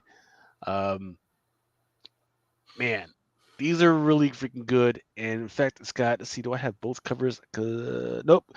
In fact, it doesn't matter because they both look the same. But one is just a regular cover, and I think it's allocated to whatever. And then the other one is actually a glow in the freaking dark cover, which is a lot more expensive. But it just looks really good. Yeah, it was glow in the dark and metal. Yeah. This one is a SDCC variant for Northern Valley issue #1. This one is a Nakayama special. In fact, either tomorrow, man, or next week. We're going to have to do a special on this SDC stuff that's freaking coming out, Chris. Just to talk about the Yeah. stuff. But yeah, this one is kind of interesting. It's an overlooked book that I haven't read yet, but I should be reading. The Amazing Spider-Man facsimile for issue number 257. So, Go ahead, Adam. number facsimile that no one really wanted or gave two shits about. Dude, that book's in every dollar box for the last 40 years. I understand. I understood the 252. I kind of like 253 just because, hey, it's the Rose. But every other issue is up to. Are they doing the entire up to 258? I think 258's a Hobgoblin issue, isn't it? 257 is Hobgoblin. 258 is where they reveal that the alien symbiote was an alien life form. Oh, that's right. Yeah. All right, here we go with the second print, 125 for Spider-Woman number 7 by Peach Momoko. More Rat City, issue number 3. Uncle Scrooge and the Infinity Dime. This one was by Alex Ross. This one was is it Joe Campbell? J. Scott Campbell. J. Scott One in Campbell, yeah, 50. J. Scott Campbell. Yep, That's the 150. The thing is that it's going kind of cheap right now. So I've seen some copies out there for 15, some copies out there for 20, for some time for 35. So there's way too many copies right now. But I think if this is going to move, it's going to happen tonight. People are going to start trying to snatch up those freaking copies. But in the meantime, you're still going after that other one, the one with the half split freaking Uncle Scrooge. This one right here. Spawn number 354. Puppeteer. Then the Amazing Spider-Man number 52. Legacy number 946. More Peter as the Goblin. Thank God Then Zeb people- was off the fucking book. People have been these big Marvels, a month before they're snatching them up, and then when it comes out, they stay off of it. And then a week later, you're freaking selling the shit out of it. So this one is the Amazing Spider-Man number 52, Captain Marvel number 9, Doc Strange number 16. Then here we go with Dracula Blood Hunt with Daredevil for some freaking reason on here with Dracula and what's Blade's daughter's name? Is it Bloodline? Yeah, Bloodline. And then there they go again on this one. Mortal Thor, Alex Ross, Cover. Yep. Invincible Iron Man number 19. Seen some interesting numbers for Ultimate Spider-Man issue number 6. Here's your Samney cover. The Venom Separation Anxiety for number 9. It's kind of like a homage to a Fantastic Four cover. Spider-Man. Spider-Man 1. Yeah. Yeah. Here's That's a great your homage, though. Yeah. Yeah. There's your Venomverse Reborn. Chris said that he read it. It looked pretty good. Yeah. It was definitely worth picking up. I'd definitely pick it up. I mean, it didn't have any, to me, really, really significant key. I think maybe the last half of that story may have had a first in it, but I don't remember. I can't really tell. I think it might have been from a different universe. I can't remember off the top of my head though. But they definitely mixed in the Spider-Man 2 game with it. This most recent one. So they took the Harry Osborn that was Venom in that and threw him in the first half of this, and it was kind of interesting because he had a conversation with Null, and then Null kind of hinted towards that he would see him later, which is kind of odd because that would be obviously for the game. So Eric Hurd saying that the 257 facsimile is probably because of the Ned Leeds Hobgoblin first appearance, and the movie rumor has come up again. All right, I guess that wouldn't make sense. Venomverse Reborn, I believe there was a 1/100 by Derek Chu. Sam and Twitch #1 in the Case Files. I believe this one was the second print. Got to keep an eye on some of this distillery stuff. But for right now, man, they need to come out with some more news. In fact, I'm going to have to question them if I see them at SDC. Like, what the fuck is going on? Because they're coming out with all these titles. Fucking great. What are you going to fucking do with them? Otherwise, they just got freaking boxes of this shit. And nobody's fucking reading it. Nobody's cares about them but them. It's like a bad idea comic book. Well, that bad idea is even worse, man. Ultimate Spider. You can't even see, and that's not even a slight on myself. They have the comic book you can't even see. Yeah. Ultimate Spider-Man. Ultimate Spider-Man issue #3. And I'm going to end it with Usagi Yojimbo issue, whatever it was. But this one was that 1 4-year story. I'm still seeing people with some interest in this one. But yeah, nothing other big than that. But yeah, next thing that we're going to talk about is start talking about some FOC stuff. Woo! But I think we might need to freaking take a quick break. Let's see what else I got that doesn't impede on freaking licenses and freaking weird property shit. About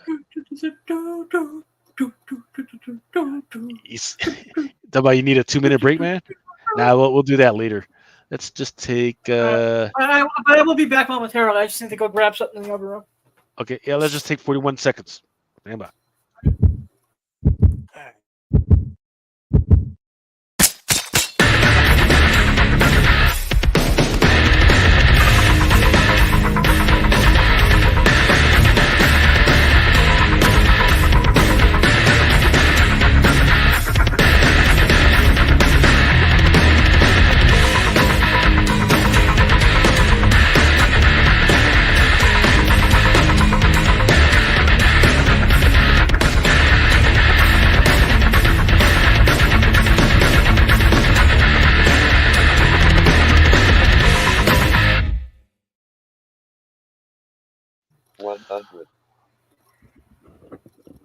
All right, here we are back for talk about some FOC stuff. First, we're going to start with some of the stuff that is in TVs, movies, and or games. First, with He-Man for Masters of the Universe Revolution. This one is a Dave Wilkins special. Apparently, they're still doing a Netflix series for this one. This one is for issue #3. That one is actually not pretty. Yeah. Resident Alien just got renewed for another series season. But it's not going to be on Sci-Fi anymore. It's going to be on another one. I forget which channel though. Star Wars: The High Republic Adventures. Battle over the refrain. As much Star Wars as High Republic stuff that I tried to read today. Okay, this is how long I'm out of the game. So now Dark Horse is doing licensed books instead of IDW. Yep, IDW lost it. Yep. Oh shit. Yeah. All right. So the reason why which is crazy because you still have Star Wars on Marvel and you got Star Wars at Dark Horse right now, so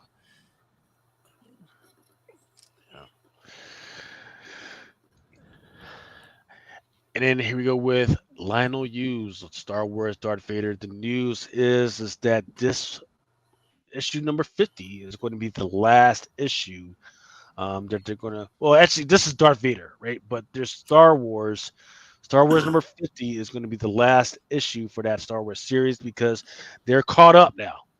They're caught up to the current time now. There's nothing else to freaking write. So they're probably going to focus on the High Republic stuff and then go forward after that. And 50 issues makes a really nice $125 omnibus. They're just saying is they know what they're doing.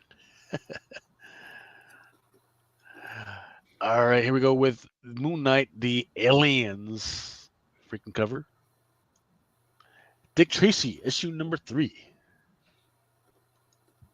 Flash Gordon by Mad Cave. Mad Cave fucked up. I want to know why there was no Sam Jones photo cover. My Little Pony. This is going to be the first appearance of the Little Ponies as mermaids or seahorses. Awesome sauce. Sonic the Hedgehog for Dream cover 1 in 10. Actually, this is the 1 in 10. Teenage Mutant Ninja Turtles Black, White, and Green issue number 3 by Jock. That's a really good get for IDW to get Jock to do those. It looks fucking beautiful. Yeah, they probably didn't need to stock all 4 turtles on top of each other. Just give me one. Yeah, that's still good. Or do like you were talking about earlier. Just do a connecting cover so that when I put them together. There you go. Nice. Then here's your negative variant. Turtle eating pizza. This is your retail incentive. That's an old school. That's an old school throwback cover too. That's like Raphael one shot. You know, the reprint one shot one. I hope the insides are worthy of the black, white, and green, right? Because these black, white, and red joints have been absolutely fucking fantastic from Marvel.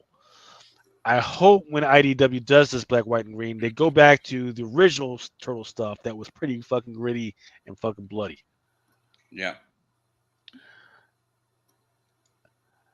All right. From Nacelle-verse, Oni comes Biker Mice from Mars, issue number 1. Godzilla Rivals versus Amanda is your retail incentive. High on Life. I've got this. This actually should have been in the video game joint, but some of those actually sold pretty well for issue number 1. Destro issue number 2. I think that will have, by the way, go back to, I think that'll have a connecting cover with the next issue. About this one? Yeah, because there's no way you show one of the brothers without doing a connecting of the other brother. Yeah, his whole arm is cut off. Yeah.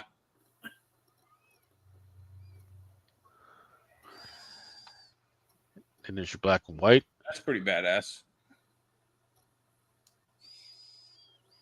G.I. Joe number 308. All right, here are the ones that probably aren't going to get a lot of coverage, but I thought were going to be pretty good reads. Nightwing issue number 116. Yeah, I just read issue 115, and I'm loving where they're taking I'm going to miss Tom Taylor on Nightwing. The Mandrake Project issue number 3. Strange Academy Blood Hunt. It's got a couple of covers. Ultimate Black Panther. People have fallen off of this Ultimate stuff, especially the Black Panther side. Archie Comics Truth or Dare issue number 1. Is that supposed to be Cherry? Yeah. I think that's Cheryl Blossom. Yeah.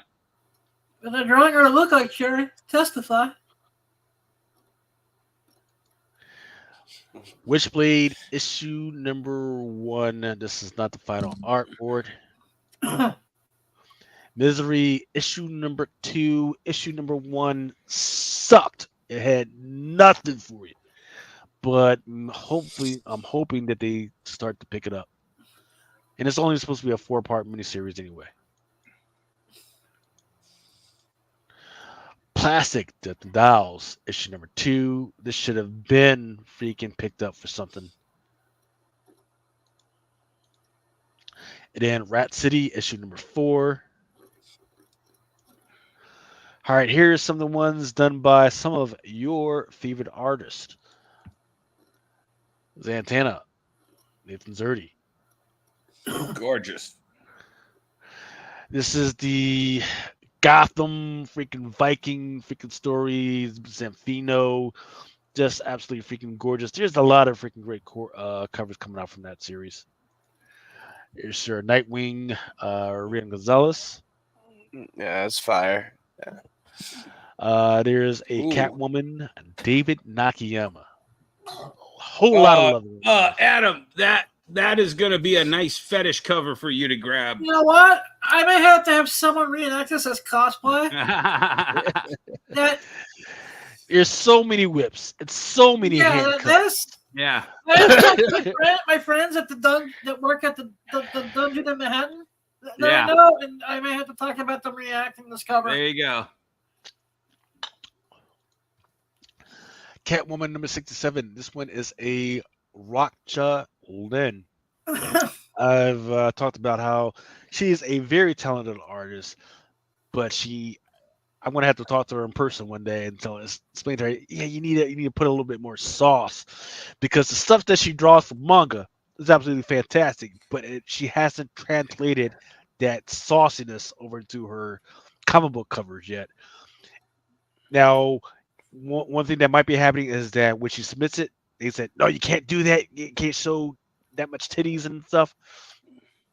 If that's what she tells me, then I'm definitely going to have to do a retail cover with her. So put that shit out, because Yeah. she's fucking fantastic. It's just that some of these covers have been trash. This one is a Lobos cover for Catwoman. Superman, Batman. Bjorn Burns. Old school friggin' Batman costume. Teen Titans. And here we go. This is the Witchblade issue number 1, 1 in 100, Bill Sienkiewicz. Gargoyle's Quest, issue number 3, Clayton Crane. Blood Hunt, Lucia Perillo. Perillo's definitely channeling Delato. Oh, excuse me. Yeah, I fucked up. That's definitely a Delato. Excuse me. Oh, okay, that is a Delato. I was gonna say, man, that screams Delato to me. Blood Hunt and Goo. Beach Moko for Blood Hunt. Captain America, David Nakayama. On the cover it says Captain Deadpool. Somebody's going to have to do the research. This is the first time that Deadpool is dressing up like Captain America. He's even got his own little fucking shield and everything. That's pretty sweet. Deadpool and Wolverine, World War III, issue number 3. This one is the Lionel Francis Yu cover. Ultimate Black Panther, issue number 6. Gorgeous cover. Is that Clark? Looks like it, right? Felipe. It's Felipe Messafer. Yeah. All right. He's doing, it's kind of a Clark layout. That's why I was wondering. There's your Venomverse Reborn. Derek Chu. That's that Derek Chu? I believe so. Yeah, I think it is. It's fucking brutal, man. Yeah, I can't hate on that cover, man. That's gorgeous. Is that a first? It looks like it's going to be a first. Yes. Yeah, because look, you say you read the first one, right? That motherfucker wasn't in that first one. He was Yeah. He wasn't in that shit. So Something is killing children. Prison she needs to rest, man, because she keeps putting out these absolutely fantastic, beautiful fucking covers, and we're just so used to it. Yeah. Yeah, somebody's Yeah, I going to think all snatch her her up, something and killing we're the all going to children. be like, "Oh, sorry. Go ahead, Christopher." Oh no, I was just gonna say I think it's just really her something killing the children because that Scarlet Witch she just did. I picked up one of those. That motherfucker is out of this world. But I think we got used to all these something killing the children covers because they all kind of been the fucking same, you know. I didn't mean to cut you off, though, Dennis. What No, were you no. saying? I'm just saying. I'm just saying. She's just one of those artists that at some point somebody's going to snatch her up, and we're all going to be like, "Oh no, no, no! Remember when we had a prison for every something that's killing the children?" And they're like, "Yep, that ain't going to happen again." Yeah. So you're saying eventually she's going to wind up being exclusive to something? Like I could see somebody grabbing her and going exclusive with her, and then like Peach Momoko, where you only get like pre-contracted shit. That's gorgeous. Who's that? NYX #1 Art Germ. Art Germ, of course. Regular trade dress, and then there's going to be a virgin on this one. Look at that six-pack. That is gorgeous. Yeah, I'm trying to cut back. But you know what? I'm going to have to get my own copy and then see if I can snatch up some other copies when people put them out. Did they make a virgin on that one? Because Yes. I'm asking for a friend. Yeah, there's a 1 in 100 on this one. Yeah, I think it'll be the 1 in 100. Yeah. Yeah, that's going to be fire. And then they also got that 1 in 50 with Lobos. That's pretty nice too. Yeah. Just note to Art Adams, that's how you draw a badass woman's face. Not all round and cutesy, you know. Sometimes you got to give her a little like spite in that face. Yeah.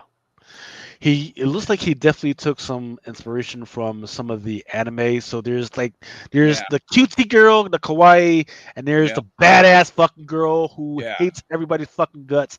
That's who she is. That's the face she's got. That's what I'm saying, man. That bitch is out to kill somebody, and I see it in the face. Is there around her neck? There's this little medallion. It looks like the Captain Marvel sign. Do you think there's anything to do that? Some kind of little choker. I've actually never seen anybody dangle a medallion from like the high neck before. I mean, Adam does at the dungeon, but you know, not us normal humans. Well, I don't even see that type of shit there. Okay. All right. There's your Villa Lobos for the cover. Your Venom War, Rose Beige. Yeah, I cannot wait. It's not her best work. Oh, come on! You think that's up? Dude, I'm just a color person, and I like some of the weird shit. Okay. Like, you know, so and I've been doing Besh because I just really like her color work. You know, like on all her, like I just bought that Thanos 1 in 100 that comes out next week. But I'm not gonna lie, dude. It's a version of this, and I just think that people are gonna want that shit. Definitely. Yeah. No, I feel you. I just think Rose Besh has her A work, her B work, and I kind of think that this Venom is kind of her C work.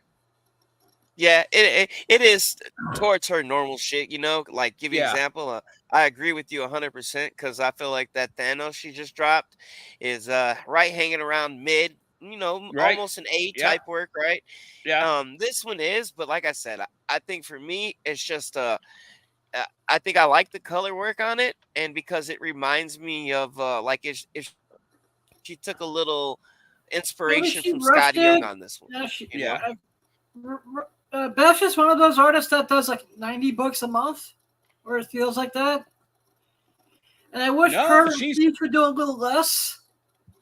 She's in between right now. Yeah. But this one like Lucas, you know, dude, I fucking love Rian Gonzalez because of her color work. And I feel like in this particular one, I feel like it's a mixture of Rose Besh, Scotty Young, and Rian Gonzalez in one fucking cover. Yeah. Yeah. So we'll see how it plans out. I forget what the ratio for this one is, but let's see. I think it's 1 in 100 for the version. Is it? Okay. Ultimate Black Panther. I forget what this one was, but there's a nice David Mack. Nakayama Thundercats. Thundercats issue number 6 Tau. And this is a absolutely disaster. I will fucking destroy you. Thundercats issue number 6, Lucio Perillo. Unfortunately, they just do too many copies of it. They got the trade dress, then you got a virgin, then you're gonna have foil, then you're gonna have a fucking steel metal. I can't keep up with this shit. Tank metal. Dynamite does it all, man. And then Witchblade issue number 1. This is gonna be the 1 in 50. The one I have up here is not the final art. Problem is this is 1/1000. Yeah. And a bunch of retailer fucking variants. So yeah. Yeah, this book is being retailer variant to the His Hills, man. Yeah. Well, I want to see the final cover on this, but that's the cover. I would like it like that. If they just kept it like that, don't mess around with anything else. I think I'm good with that. I almost think that should have been cover A, order 1,000, and you get whatever Silvestri's putting together. To me, that's the definitive cover that you want everybody to have in their hands. Yeah. Yep. Let's see. Let me unhide this. Okay. All right. Here's some of the foils. First one up is Dark Knights of Steel, all winter number 1. This is a Hamari. It also comes in a cardstock, but I think people might actually enjoy the foil, which is going for $6.99. There's your Thundercats issue number 6, Raza, which is it's fine, but the face on Lionel is kind of fucked up. Crisis on Infinite Earths. Number 6. This is not necessarily foiled, but it comes in a baggy blip map. This is issue number 5. There's that Gargoyles again by Clayton Crane. Chopping Block by issue number 6. That's going to be a foil. Something is Killing the Children. Another foil. This one is coming in like it's been a gold for like the last 3 issues or so. And Quested also has a connecting cover type deal that's going to be a foil.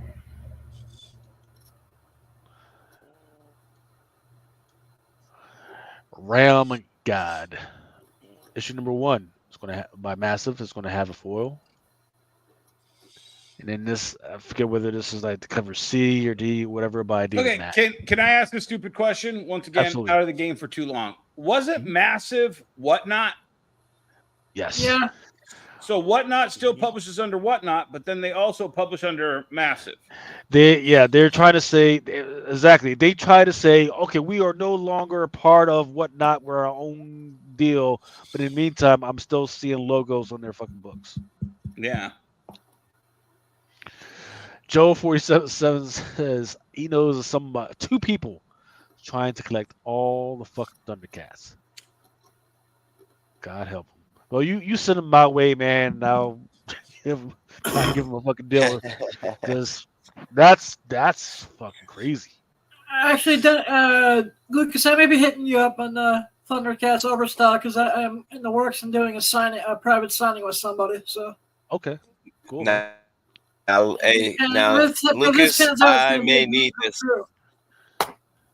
I may need this metal, Lucas. Okay.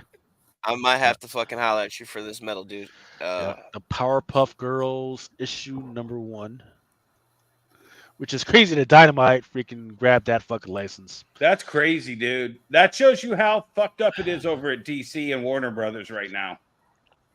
That Nikki Barucci could just swing right in and score this under their nose. Yeah, but Dynamite's you have to do because it's part of the Hanna-Barbera. Is that Kelly Thompson that's doing that? Yep. Yeah. She's a good writer. Wow. She's a great writer. I mean, she's Scary Godmother. Yeah. and Ganache on the art. Oof. That one looks pretty good too. Yeah. Balderi, that that one. Yeah. We just have to figure that one out.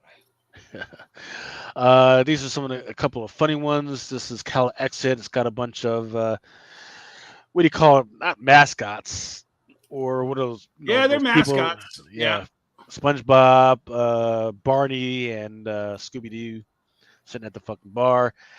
Now I Wait, gotta excuse me, do my what is research. this? Oh Yeah. man, Black I got Mask. You best got your shit together if you want to start playing with Hello Kitty. Yeah, that's why I need to do my research and figure out when was the last time that Hello Kitty was on a comic book cover or in a freaking comic. I gotta do my fucking research and figure that out. If this or not, then this would be You the might first. want to grab this while you can, because Sanrio don't fuck Excuse around. me, Lucas. What is this again?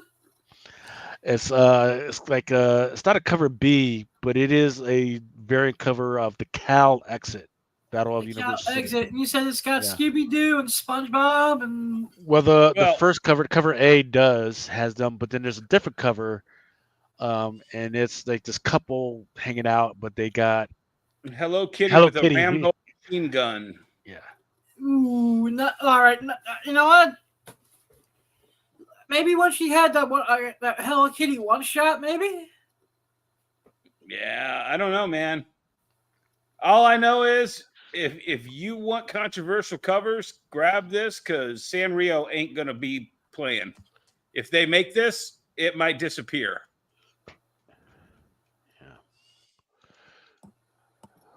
All right, so this is a show for Santana. Man's Best, issue number 5, a claymation cover. It's pretty cool looking. And Marvel Kills the Universe. This one is a Deadpool Wolverine World War III. He decides to draw. At least he didn't draw a dick on freaking Wolverine's face. No, Wolverine has 2 dicks. I think I see a couple of penises in the background, but that just might be me imagining things. Venom War looks kind of like a homage to some of the stuff that Scotty Young has done. You know what that reminds me of? That reminds me more of that. Remember that cartoon about 15 years ago Marvel had? Mm-hmm. That's Yeah. what that reminds me of. Uh-oh. And then this one is a Venom War Scotty Young. Flat out Scotty Young, yeah. All right, some of these are kind of method or interesting subject matter art. Undiscovered Country, number 29. I'm gonna get me one, and I'm gonna send it to CGC and just hang it up on my fucking wall. I love Uncle Sam art. Yeah. You got CBCS, bro. Yeah. Or PGX. I'm not that dude that has a loyalty to any of these freaking companies. Undiscovered Country, issue number 21, the Uncle Sam cover looks freaking good. Then a Villa Lobos Santana cover. Is that available in color also? Maybe, but the photo that I have does not yet. But then Okay. then again, I pulled this early, so you know Right. how it is when you pull it early. Yeah. That is Yeah, gorgeous, because dude. I was just about to ask. I was about to ask you, like, dude, is this coming in black and white too? Because I saw it in color before we went on. Okay, so Okay. I'm on the Luna site right now. Does it look better in color? Yeah, You it all know what? depends. I'm gonna be honest. It is they very. both look good. That black and white one looks fuck really yeah. good, too. Color. Look at Yeah. that. But I want the color in Virgin. Yeah, I think is it gonna hey Lucas, is it just cardstock or is it gonna be an incentive too? I'm looking. Yes, I saw this earlier. Yeah, that's just cardstock. I mean, I think he could have Because- done a little bit better on the booty, but it's still pretty damn good. Yeah. So Yeah, so they just decided to, and you never know with the second print, they might have decided to do second print version. But I don't know if you guys remember Oh, me okay. talking That about banner this. just went away. So yeah, okay, that looks good. It doesn't chop her hat off. Um, so last week, DC is doing some weird stuff where instead of just saying, "Hey, you got to buy 25," no, this is what you got to do. You got to match or exceed your orders of at FOC of Superman number 14 Oh my with, god. with your Jesus orders of Christ. Superman number 16 and unlock the ability to purchase unlimited bundles. Superman number 16. That's not to buy this, right? That's buy some buy this Superman number 16, Jamal Campbell, whatever.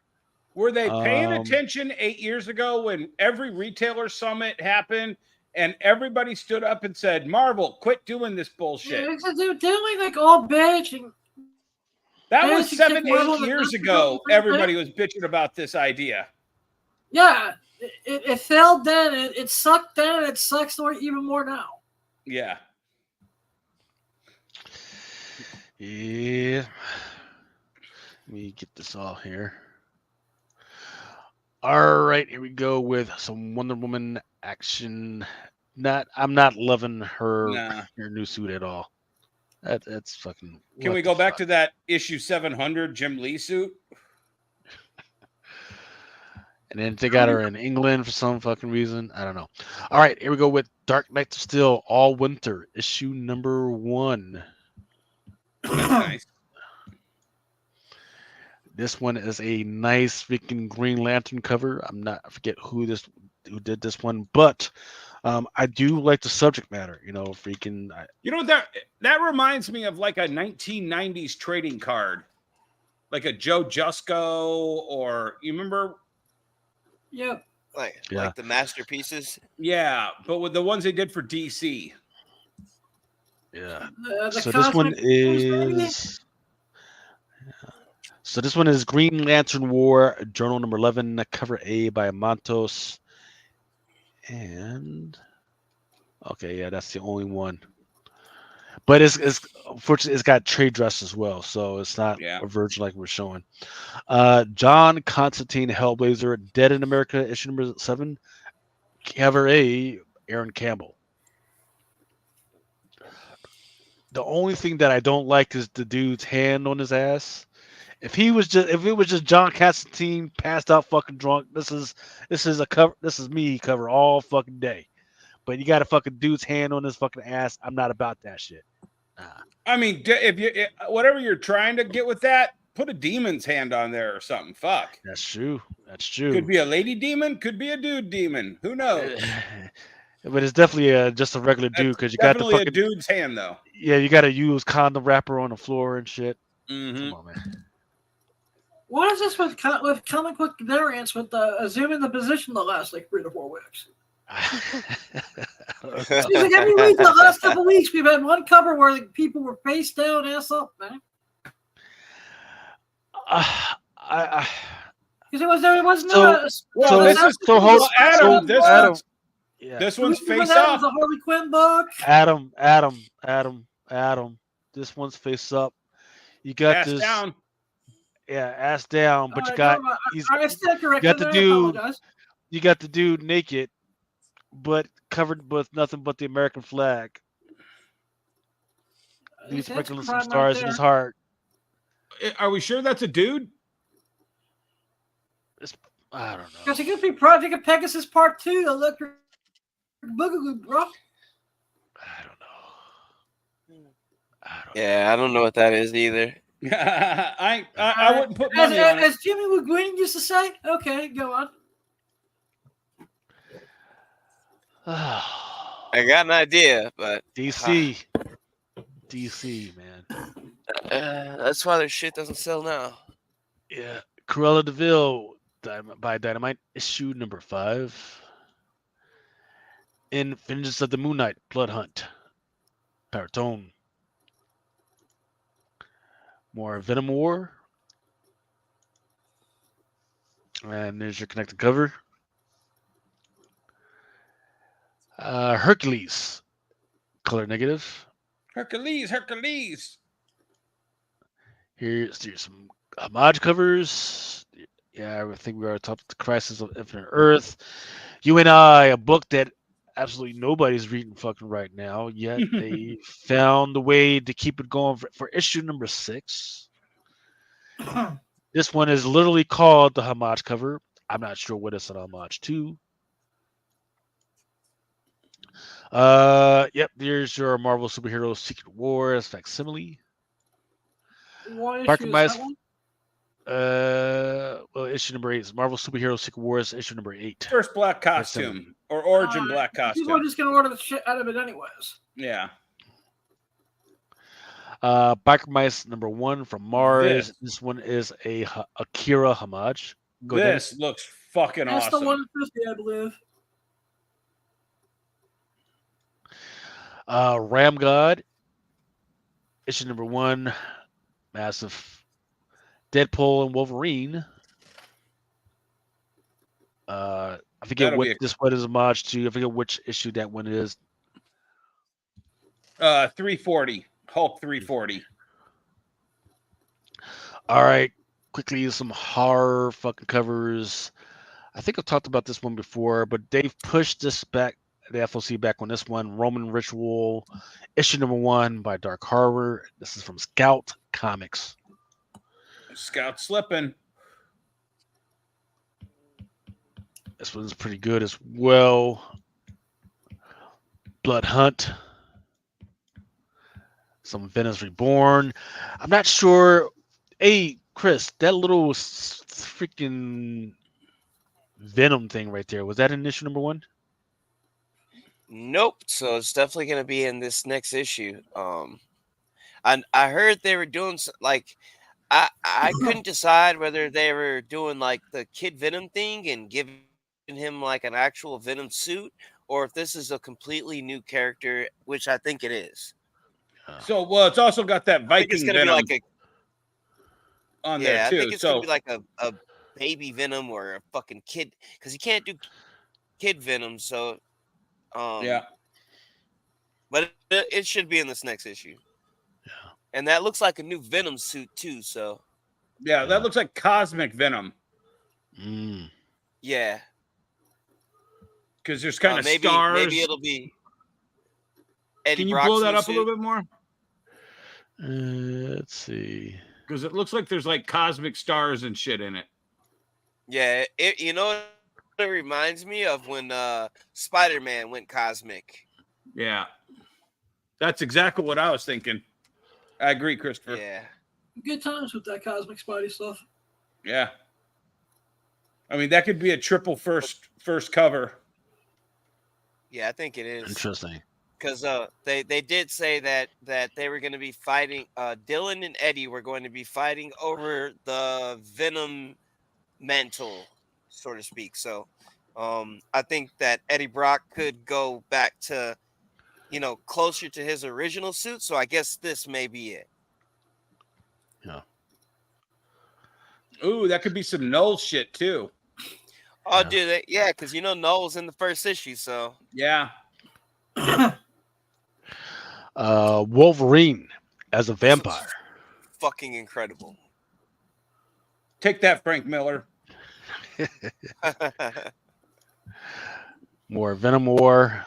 Too many fucking covers for this Venom War shit, man. The Darkest, Soulside, Alien Books. Who is that? It's called The Darkest. This is by Valiant. Road to Resurgence of the Valiant Universe. I thought Valiant was dead as of 2 years ago. Apparently, they're trying to make their way back. Which played issue number 1. Valiant's like herpes, man. It just keeps like coming back, back, back, back. Yeah. Necromancer. The problem is as much as I love Michael Moorcock and Elric, I just don't think modern audiences give a shit. They don't. Napalm Lullaby, issue number 5. And I've got issue number 1. Tentacle cover. Yeah, I've got issue number 1. I got the winner tip for issue number 1. I still have fucking. That's like Rick and Morty go to the Cronenberg universe right there. Oh yeah. You're talking about that 1 in 20 to call? Yeah. Yeah. What's the furthest place from here? Wow, that's still going? Yeah. Yeah.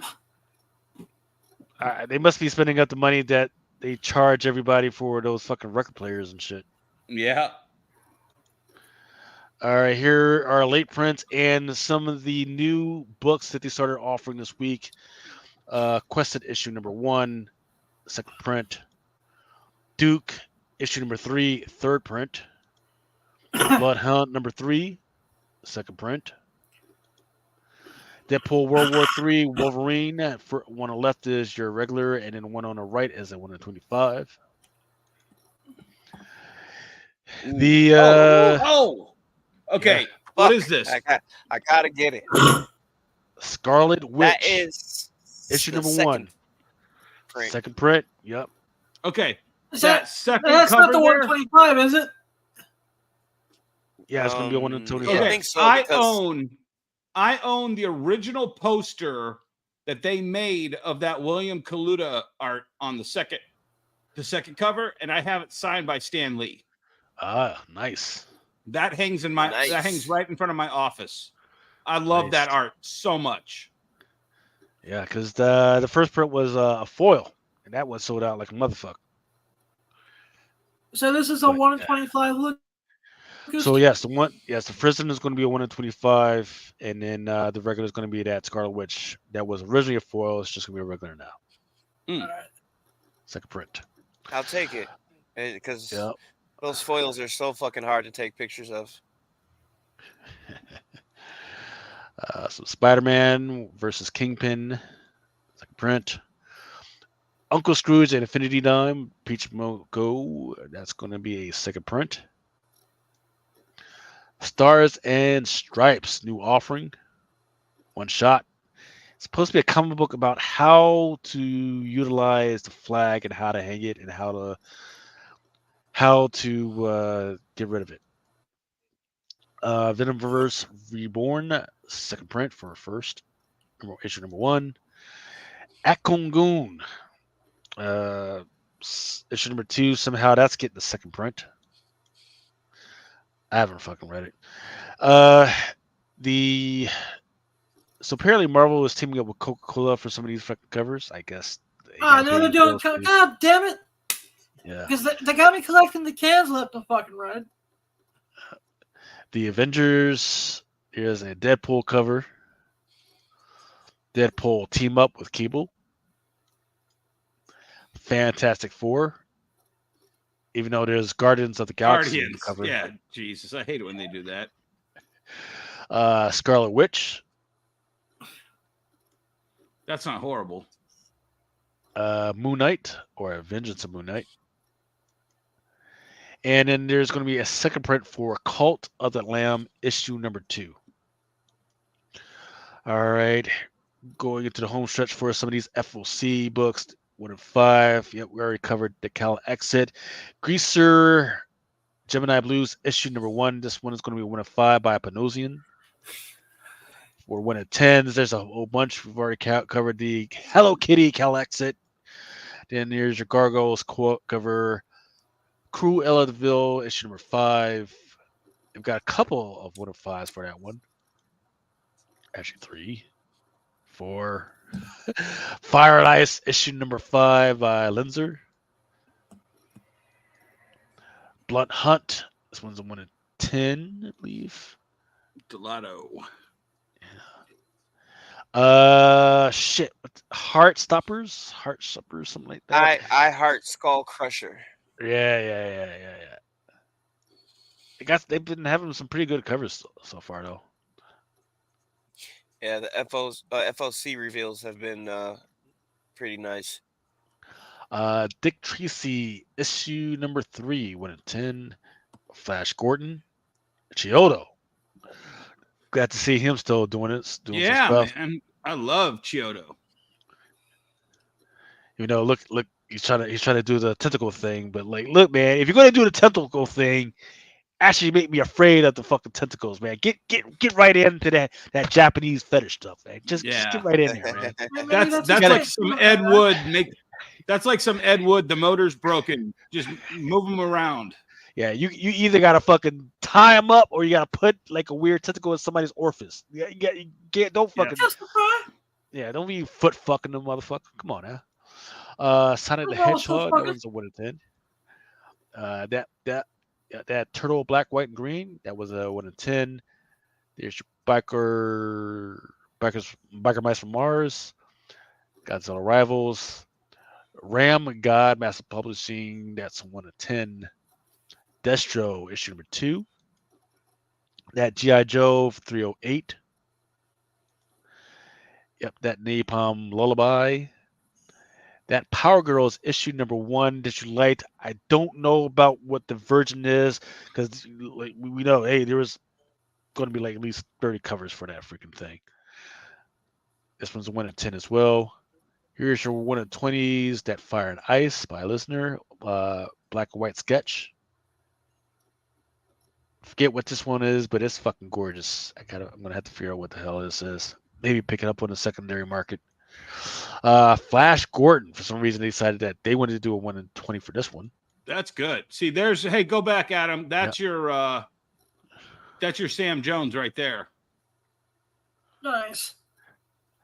Of all the TV series that they've pulled out of their ass, I don't understand why they don't try and do a Flash Gordon. But I know the last time I talked to Sam, he said that something was in development, but they were still working out some stuff. Yeah, there's been a Flash Gordon TV show in development. Hell, for the last Well, 2 years. Rafaela de Laurentiis owns the rights to the movie, and she's kind of batshit crazy. Yeah, explain that. I know Seth MacFarlane was attached to putting together a Flash Gordon TV show with Sam a while back, but I know that fell through too. Yeah. I love Sam. All right, here we go with your Biker Mice from Mars. Negative Space. Here's your 1 in 25s. More Superman freaking action. That's another one. Looks like a trading card. That looks right out of those trading cards from the 90s, mid-90s. Here's your Wonder Woman. All it looks like they're trying to take it back all the way to the 30s. And you know what? I don't hate it, man. I like it better than that other one. Did Hughes do that? I'm not sure. It looks like it, right? It looks like one of the Yeah. It looks like one that's looks almost like a either Hughes or Lobos, damn near, but it doesn't have Lobos' signature, so I don't know. Right. Doesn't have Hughes' signature that I can see. Let's see. Okay, that crappy one that I was speaking on was that one was by Totina Tedesco, and this one is a 1 in 25 by Jeff Spokes. Might have to pay attention to him. Yeah. This is your Dark Winter Rick Panosian. This one is a 1 in 25. Here's your Nightwing by Terso. It looks like this is the one that I said looks like a fucking fat Kevin Smith on it in a Nightwing costume. It does. Here is a Catwoman 1 in 25. Kind of weird. I get the concept. It's just, I don't know. It looks like they needed to put a little bit more effort into it. Man. Looks like it wouldn't be Scotty Young on this one. Here's your Blood Hunt, Goo. Star Wars Darth Vader 1 in 25. Ultimate Black Panther, David Mack. Vengeance of Moon Knight, Tigra. Vengeance Reborn. Like I said, too many fucking covers. We've literally seen 9 covers today of Vengeance Reborn, and this is the first time I'm seeing this. Your Inhyuk Lee, I forget which title this one is. Looks badass though. Man's Best Friend, 1 in 25. Not sure what they're going for there. Something is Killing the Children, black and white, Frozen. No blood on that one. Yeah, like what's the fucking point, right? Yeah. She just looks like a freaking teen. Yeah. Is playing amongst the trees and shit. All right. Annihilation, 2099 new appearance. Oh, excuse me, not new appearance. First appearance cover. Yeah. Secret Wars. That's that Yeah. facsimile number 8, 1 in 25. God damn it. Ram God issue number 1, 1 in 25. Looks stupid. Blunt Hunt. I forget what issue this one. Issue number 5, 1 in 25. Every single one of these that I've picked up or just you just can't freaking keep it in. There's what 150 for each of these, so yeah, those are good Who bets. did the variant on that? Tony? Rod Reese. Okay. Here's another Blood Hunt. That is pretty nice, though. Looks like it's probably a connecting cover. So. Yeah. Hey, that you know what? That looks like damn near the same cover that we got for the free comic book day, Blood Hunt, but version. Yes. So yes, and it's going to be a compilation of all of that shit. They're repackaging it, but putting it out as 1 in 25, and they're just reprinting it and putting it all in one. Fuck them. Witchblade, Sylvester, 1 in 25, and you will see this again for the 250 and the 100, or excuse me, 1,000 and the whatever. Here's your Destro, issue number 2, 1 in 25. 1 in 50s. Thrisso. Yeah, that freaking Dark Knight, Winter, freaking Batman. Yeah. Catwoman, 125. You know, it's interesting, though. Can you go back to Catwoman? Yeah. There's something about having, like, the theme and having all the Catwomen. If you've got Catwoman number 1, and you got all these different, if you got one that appeals to Adam with the bondage and the shiny outfits, and then you got this cutesy here, and then you got that other cutesy, you know, your manga chick, you know, I don't know which Catwoman I'm buying if I'm looking at the cover. You know what I'm saying? Am I getting a Jim Ballant Catwoman, or am I getting, you know, a cutesy anime Catwoman? Yeah. Well, it kind of makes it easier for a retailer, right? Yeah. As long as they stay with the theme, say, okay, I don't have to get 20 of this one freaking 20 or 25 of this one freaking cover because that's the only one that's freaking good. Like, Right. nope, I can get this one that's got a whole bunch of fetishes, Yeah. and then I can get this one was got a whole bunch of cats, but it's low key foot fetish. You know, I can get that one, and then you know, satisfy or 12. Oh, I didn't even 13, catch that. I didn't even catch that. See.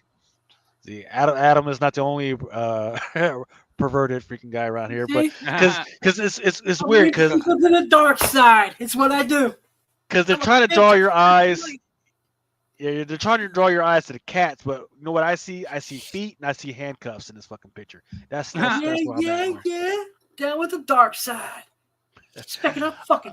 Hey, it is Adam and Summer's fucking fault that I am this way now.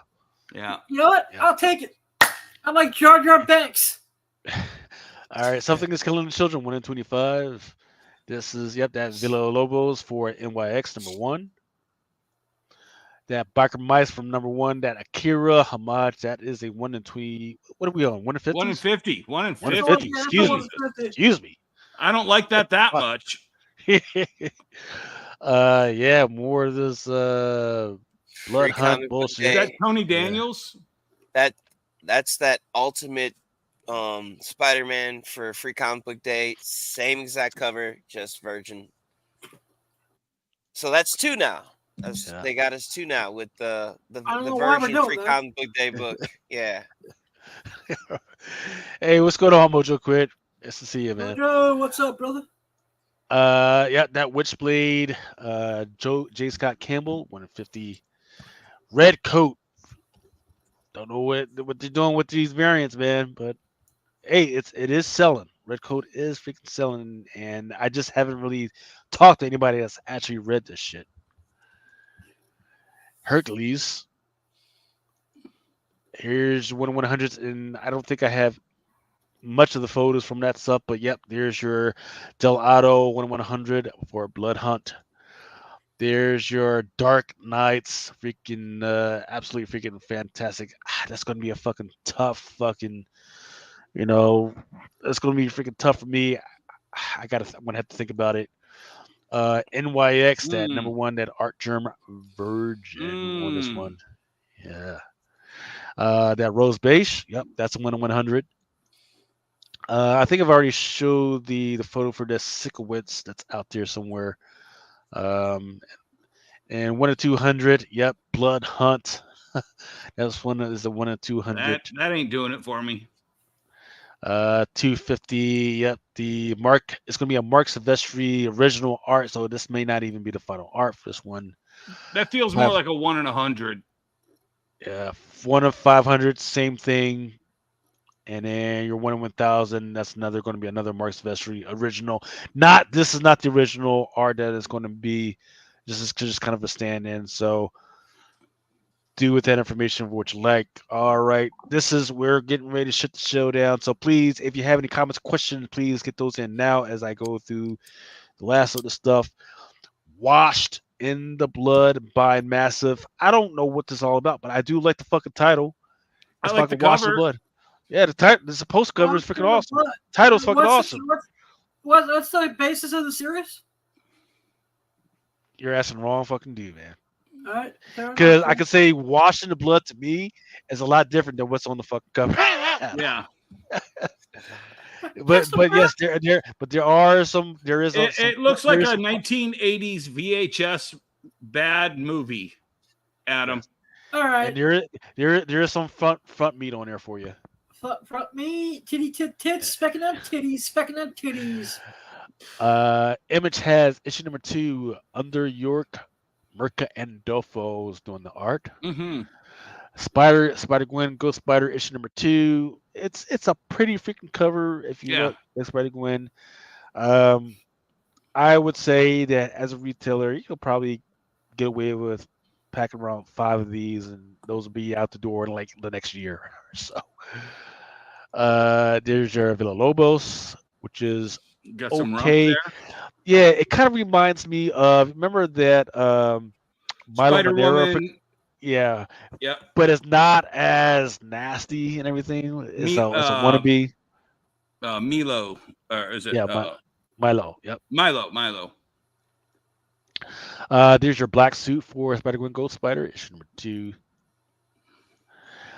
Niobe Outbreak. Yeah, this one will sell out. It's by a smaller publisher and Arctic Press. Issue number 1. Somehow she's got a whole bunch of stuff, but she's not kind of wearing any clothes. I don't know what the fuck, but look, that's why if you're the father of a daughter, that's why you gotta freaking make sure you teach them right so they don't go out in public like this. Chris Rock said, "Oh, you got one job. Girls off the pole." You know. And to all the dads out there, if you have a daughter with daddy issues, they come to people like me. So keep them off the pole and keep them away from scumbags like me. Yeah, I mean, the covers are nice. Operation Sunshine, issue number 3. A whole bunch of weird stuff with the different monsters going on here. It's weird because it looks like there's some of these monsters, but they're cosplaying as different superheroes, like Batman. I'm seeing all types of weird shit on here. Santa. It's kind of weird, but I don't know. I'm gonna have to check this one out, see what's going on. Star Wars. Is a superhero? What's that? Santa is a superhero? Yeah, you didn't know? He's in the Marvel Universe. One of the most powerful humans in the Marvel Universe and DC Universe. All right, I'll just be quiet. Star Wars: The High about Santa Claus. Star Wars: The High Republic Adventures, issue number 3. Saber for Hire. I think that's a Derringer in the background. Then a Nancy Boys issue number 1. This is a spin-off of American Gods. Don't forget that the plan is for Anansi to get his own show if Dark Horse stops fucking around. But Neil Gaiman says, hey, if he has to make it work, he'll fucking make it on his fucking own. I think his first appearance was in American Gods #6. Don't quote me on that though. Delivers from Evil. This is your cover if you like nuns with their mouths sewn shut. Dungeons and Dimwits issue #1. Cutesy little cover. Zor issue #3. I forgot why I pulled this one out. Something going on with this one. Some Project Pegasus stuff for you, Adam. Yeah. Cave Woman. Yeah, Cave Woman, Basement AV Studios. Dude. It's the 30th anniversary of Cave Woman, apparently. Crap, it's been 30 years since this shit started coming out. Yeah. I never think I'm old. Black Widow and Hawkeye. Then here's your Scotty Young Big Marvel cover. Daredevil #10. Jackpot Black Cat #4. Midnight Suns issue #2. Don't forget that Darth Maul Black, White, and Red is still a freaking thing. I've actually done pretty well with some of these Black, White, and Red covers. That looks like is that the trade paperback? No, this is just a regular freaking cover for it. Oh, okay. Here's your Marquez. John Romita Jr. Ultimate Black Panther, Taran Clark. Moon Knight, #6, Scotty Young. X-Men 97, #4, Scotty Young. Here's a Rose Beige. There Thanos. you go. See, I think that's a B+ Rose Besh. Yep, you're right. So every once in a while, she tries to show people that she can draw. I'm just hoping that they elaborate a little bit more on this Black Stone that we've been trying to follow. You know, ever since 2016, right? Yeah. I think it was 2016. Yeah, and we've been waiting for this Black Stone, and I just hope that we get a little bit more in depth with it, I guess. You talk about the Blackstone that's in the Gauntlet? Yeah, because if you remember, Yeah, that's Loki. That's Loki's daughter. That's right. Hela. Yeah, that's Hela, Loki's daughter. But see, that's the thing about it, though, because when you read that miniseries that just came out, right, not too long ago, Thanos,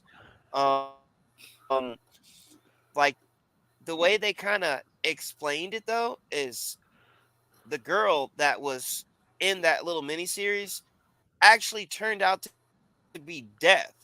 So it kind of like didn't make sense. You know what I mean? If it was going to be Hela, then they, I guess that should have carried in that last little mini series, right? But they didn't name her as Hela. They named her as Death.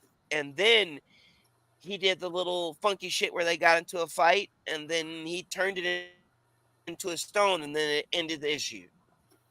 So it was a little confusing. It's I don't know where to clear it up at all. But like you said, let's let the writers do all that. It's gonna be funky. That Thanos Serious says, yeah, he agrees that Thanos base is the one. I'm gonna keep with the Thanos annual because I know these Scotty Young joints have been selling like fire. But yes, that Rose base. Definitely, if we could snatch those up for cheap. And Gotcha Man issue #1, the pink variant of this one. Deep Prog #4. This one is just gonna be just a good freaking read. Even though I do like the freaking cover. Godzilla 1 in 10. Boo versus Pooh versus Bambi. Hey, you gotta freaking capitalize on that one. In fact, I think it's #2 for the movie for Winnie the Pooh just freaking came out. Maybe like a couple weeks ago. Yeah, that one of the big horror movie. The second one just came out. Yeah, I'm living it. But yeah, this one is this cover right here is done by Barrio Let's see Nuevo. Bambi kick Pooh's monkey ass. All Romance You and I, issue number 5. Tulalote. Mm. Something is killing the children. I forget who this one is. Fire Mara, but this one looks. That's the one that's poster ready. Give you a poster. Stop fucking Yeah. around, boom. Power Rangers.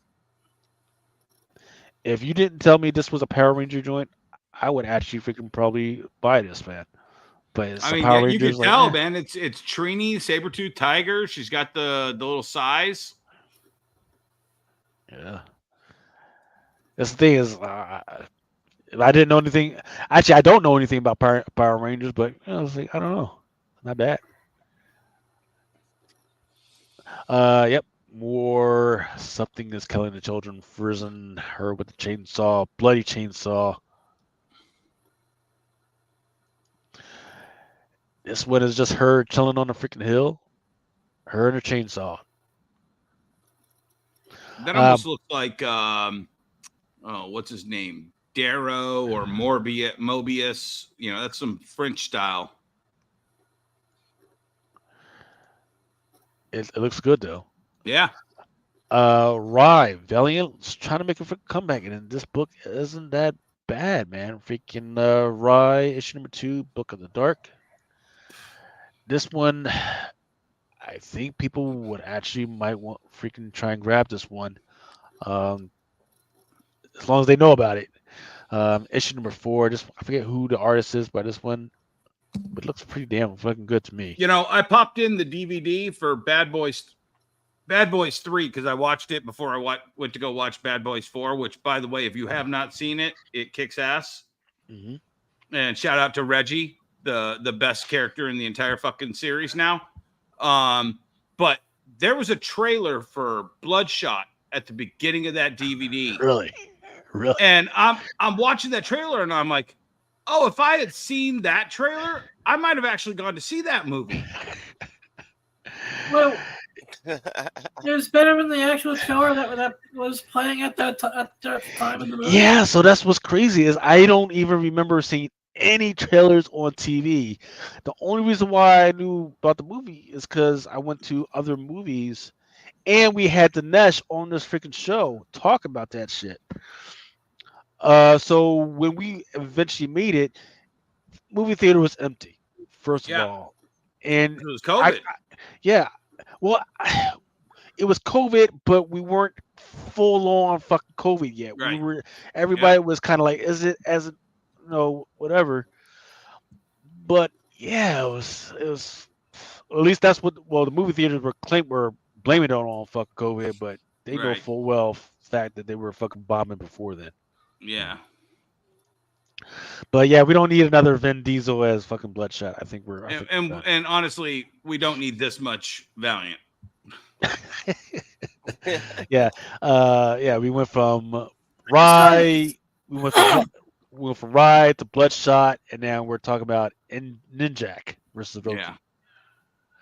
Jesus Christ. Yeah. Legend of the That's Quested. fire. Liquid Kill, just not as good as the other covers I was talking about earlier. Yeah, that Liquid Kill earlier was awesome. Grommets, issue number 2. Let's see what's going on with this one. Issue number 1 actually did pretty good. Got to remember, this is a Rick Remender freaking book, and Rick Remender does have some agreements in place with some, TV series and movie distributors. So you just never know. That one's actually not a bad freaking cover with the watercolor. King Spawn issue number 35. World Tree or actually just World Tree.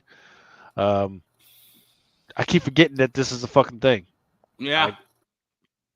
Covers are fire. I just keep forgetting. Great horror cover.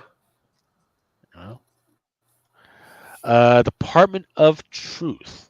I can't believe this series is still going.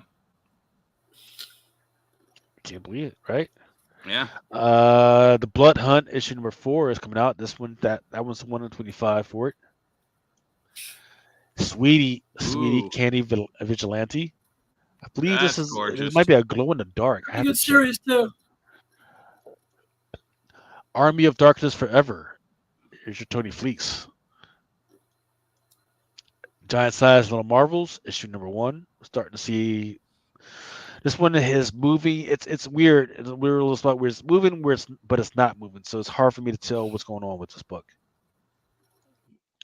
Starbreaker's Alina Casa Grande Hilverine. This one's got Laura as the Ghost Rider. Amazing Spider-Man, John Romita Jr. for issue number 49. Then there's your Blood Hunt cover for Amazing Spider-Man Blood Hunt number 1. The Ultimates second print. There's your second print for that negative space variant of Iron Man. Venom number 33. Nice. X-Men number 97. I have seen some good numbers on this one. It's that blank cover. Sorry, I got it twisted this way, but that X-Men 97 issue number 1, I think this one is the third print, I believe. Yeah, it's the third print. Yeah, it is. They should have buried that barcode on the back. Yeah. That would make sense, right? Yeah. Damn, I can't even freaking shrink this bitch. Oh, there we go.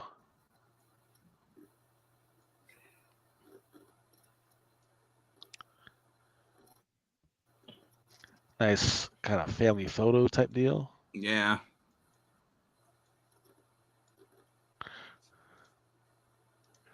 All right, here we go with, I think this one is another printing of the Ultimates X-Men. This is one that people have absolutely fell off after the first issue because there's really just nothing happening on this one. Yeah, I mean, we're on issue 4, and like we just literally got our first little tiny tidbit of, if you want to call it action. Other than that, it's like we're just reading nothing at this point. So it's not even passable for manga or any type of anime. It's not even passable at this point. It's not even close. And then when I saw the prices for these versions, second prints and third prints, I'm just like, are people really paying for that shit? You know, $80, $90 for the second print. Wow. Yeah. That's just Peach Momoko lovers. You know, they have to own everything. Yeah. Yeah, it has to be. And yeah, so there was just 2 covers for this Ultimate X-Men stuff. There's that one and then this one, and then I forget whether or not this is supposed to be the week that you had the cover for the Shadow King in that universe coming out. Yeah, that's that, ladies and gents, is a freaking show. 12/19, plenty of time to make sure that you hop back all over to the top 10. I think they should still be they on. should be on the House of Stein. Yeah. Dennis, can I say something before we go? Absolutely, sir. Go for it, Dennis. What you're on here for? I gotta tell you, man, I miss the show too often because either I crash out early when I get home on a Friday, or I go hit the casino and go out to dinner. So I've missed the show for quite a while. You have upped the fucking game, my friend. That presentation is the best I've seen out of you, man. Thank you. It's clear, concise. I love it. I was, enthralled. Good job, man. Thank you. With the help of Adam and Sir Christopher the Great, man, yeah, we've actually freaking tried to improve as much as we can and give the people what they want. You know what I mean? And be very helpful, especially for retailers that need to go, what the fuck am I going to do? You know what I mean? Right? Yeah. No, that was good, man. I enjoyed it. Thanks for having me on the show tonight. No, thank you. And we got to have you back on because remember there's the weird fucking situations that you were talking about in your social media, so we got to have you on, freaking vent about that shit. There's always some shit. What am I talking? Which one are you talking about? I'll find it and then I'll hit you up again about it. Let me know. Yeah. Dennis, I'm gonna miss you this weekend, my brother. And you have fun in the Garden State. My house, actually cooking for you. All right. But hopefully in the future. And then we're trying to get. Dennis, it was a pleasure meeting you too, my man. Pleasure to meet you, and Sir Christopher the Great. I'm gonna definitely check you out on Instagram too, my man. All right, brother.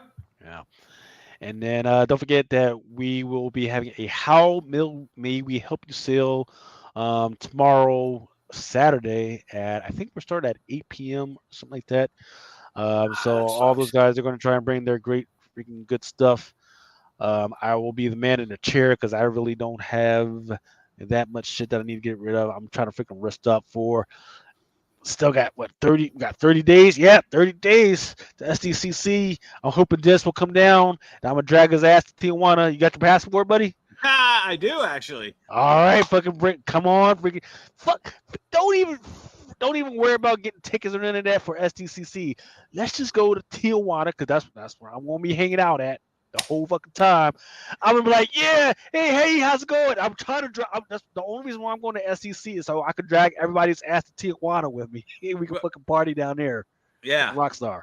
I mean, so yeah, freaking. Once again, everybody, thank you for hanging out and listening to us. It was I had fun once again with the dentist. This is almost like old times and shit. Yeah. I mean, once again, it was fun.